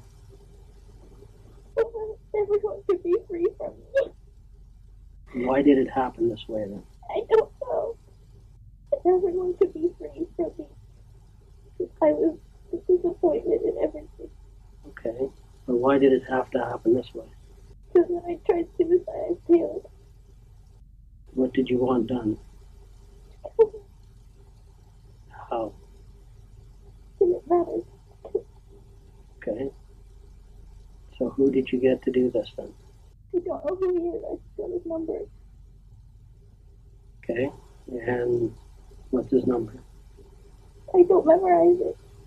She skirts around the questions surrounding her accomplices and gives multiple fake names. She stated that she got the number of the supposed hitman from an acquaintance named Rick, and that she took everything from there over the phone. It becomes apparent she doesn't want to give up, or even mention her boyfriend, so for the time being the detective allows her to recount her amended narrative in the manner she pleases. She gets to the moment she instructed the hitman over the phone about her planned suicide. I told him that I wanted to be killed.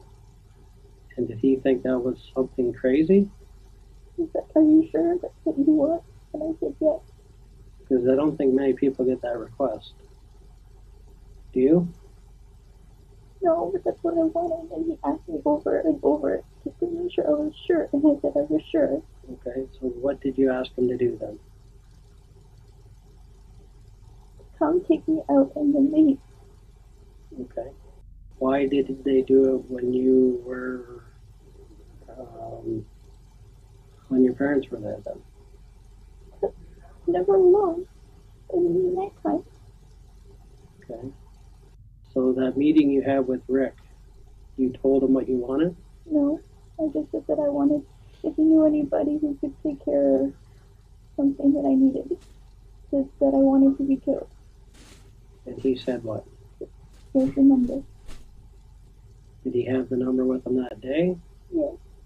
Okay. What did he say he would do? He just like told me to take care of it. Let me do me. So your specific request to him was what?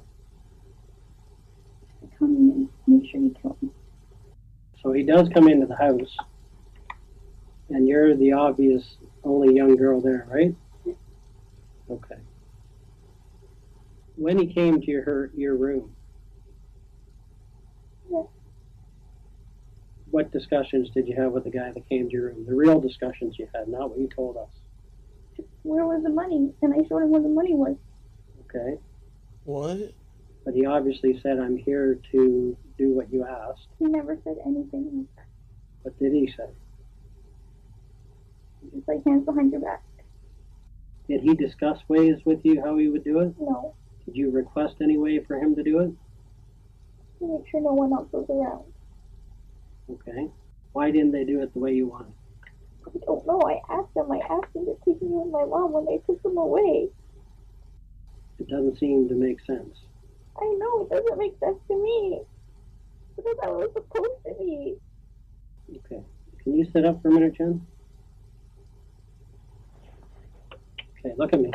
The detective wants an outright confession. and the second direct confrontation is about to commence. Only this time it will be a lot more aggressive, as he doesn't have to worry as much about the suspect locking up or requesting counsel. She is under arrest and going to jail after this interrogation no matter what. Look at me. Okay. What I do believe is that you went to somebody. And I do believe that night you paid them the $2,000. But what's not true is it was never for you. Okay, Jen, no. Okay, you went to this person and you asked them to do a job. And the job was for your parents. You asked them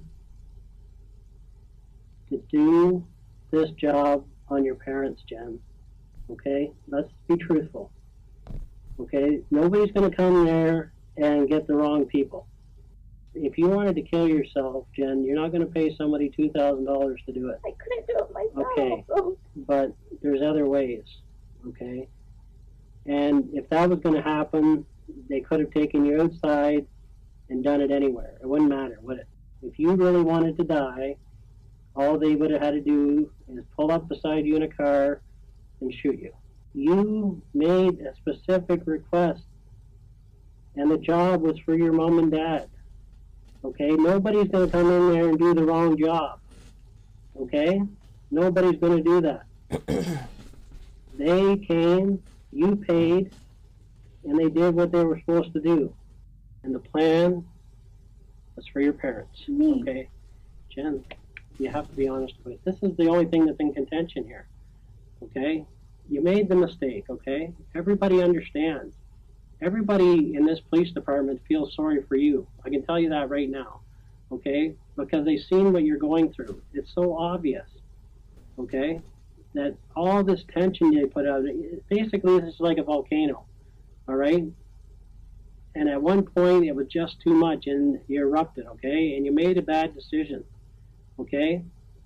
And once you hired this guy, there was no turning back. Now, in the original story, you said that you hid your cell phone, okay? If it was for you, you wouldn't have hid your cell phone. That would have never happened. So it's in conflict. I'm not kidding. It's just, I put it there naturally. Okay. It's what I naturally do. Okay, but you said on tape that you hid it there and that they didn't know about it. That's your language, not mine, Jen. All they wanted was so much success out of you, they were not even looking at you as a person. They were looking for a success story. Instead of just saying, whatever Jen wants is what's good for us. Whatever she's happy with. As long as she's happy in her life, I'm happy with it. If she wants to work at Eastside Mario's for the rest of her life, that's fine. If she wants to be a piano teacher, that's great. If she wants to continue figure skating, that's wonderful. Why would somebody shoot someone they didn't have to shoot? I don't know. I can't figure that out. And actually not shoot the person they're supposed to shoot? I don't know. That's what I'm trying to figure out. Okay, why didn't you tell us this that night then? Because I was scared. Scared of what? Telling the truth?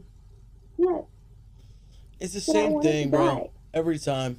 But Okay, instead, but listen, if you wanted to die, you would tell us everything because it wouldn't matter. Jen, if you really wanted to die, you would tell us everything because it doesn't really matter. Right? It does matter because the wrong person got hurt. And my dad is suffering. I appreciate that's what happened in the end, but that's what was supposed to happen. Okay? The good thing about this is your dad did live. And that went against the plan. If you could make this decision over, you would change it. Okay? You would change it. Right? Of course. If I knew he was going to get hurt, of course I wouldn't. Jen, you knew who was going to get hurt. That's the whole issue here. Okay? That's the whole issue here. You gave them the plan for your parents, right? That's all I need to hear. No. Jen, you did. No. And this is not going to go anywhere because I wanted them to kill me. Tell me what happened. I told you what happened. Okay. All of it. You did. Okay. All you have to do is tell me right now that, Bill, yes, I made a mistake. Bill, yes, I made a mistake. This plan was for my parents. The detective gets no further admission from this point forward, so he leaves Jennifer alone for 3 minutes to play with her hair before he comes back and charges her with first-degree murder. Okay. I need you to listen close to me, okay, Jen?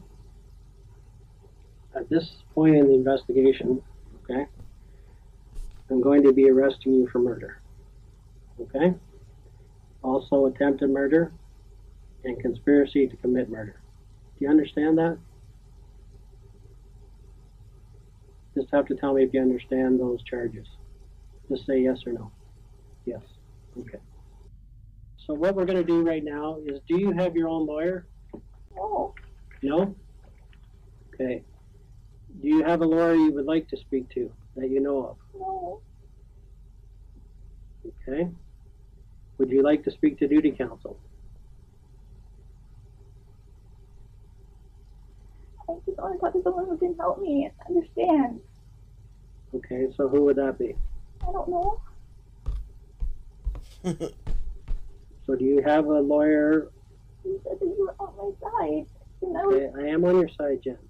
What would you like to do? I don't have any idea what to do. Do you want me to call duty counsel for you? Okay. Okay. Or is there any other lawyer that you would like? I don't know what I need. Okay. So at this point, you wish to speak to duty counsel then? Sure. Okay. So what I'm going to have to get you to do is actually empty all your pockets on the table here. I'm going to make sure that they're making a call to duty counsel, and we'll line that up, and you can speak to the duty counsel in private, okay?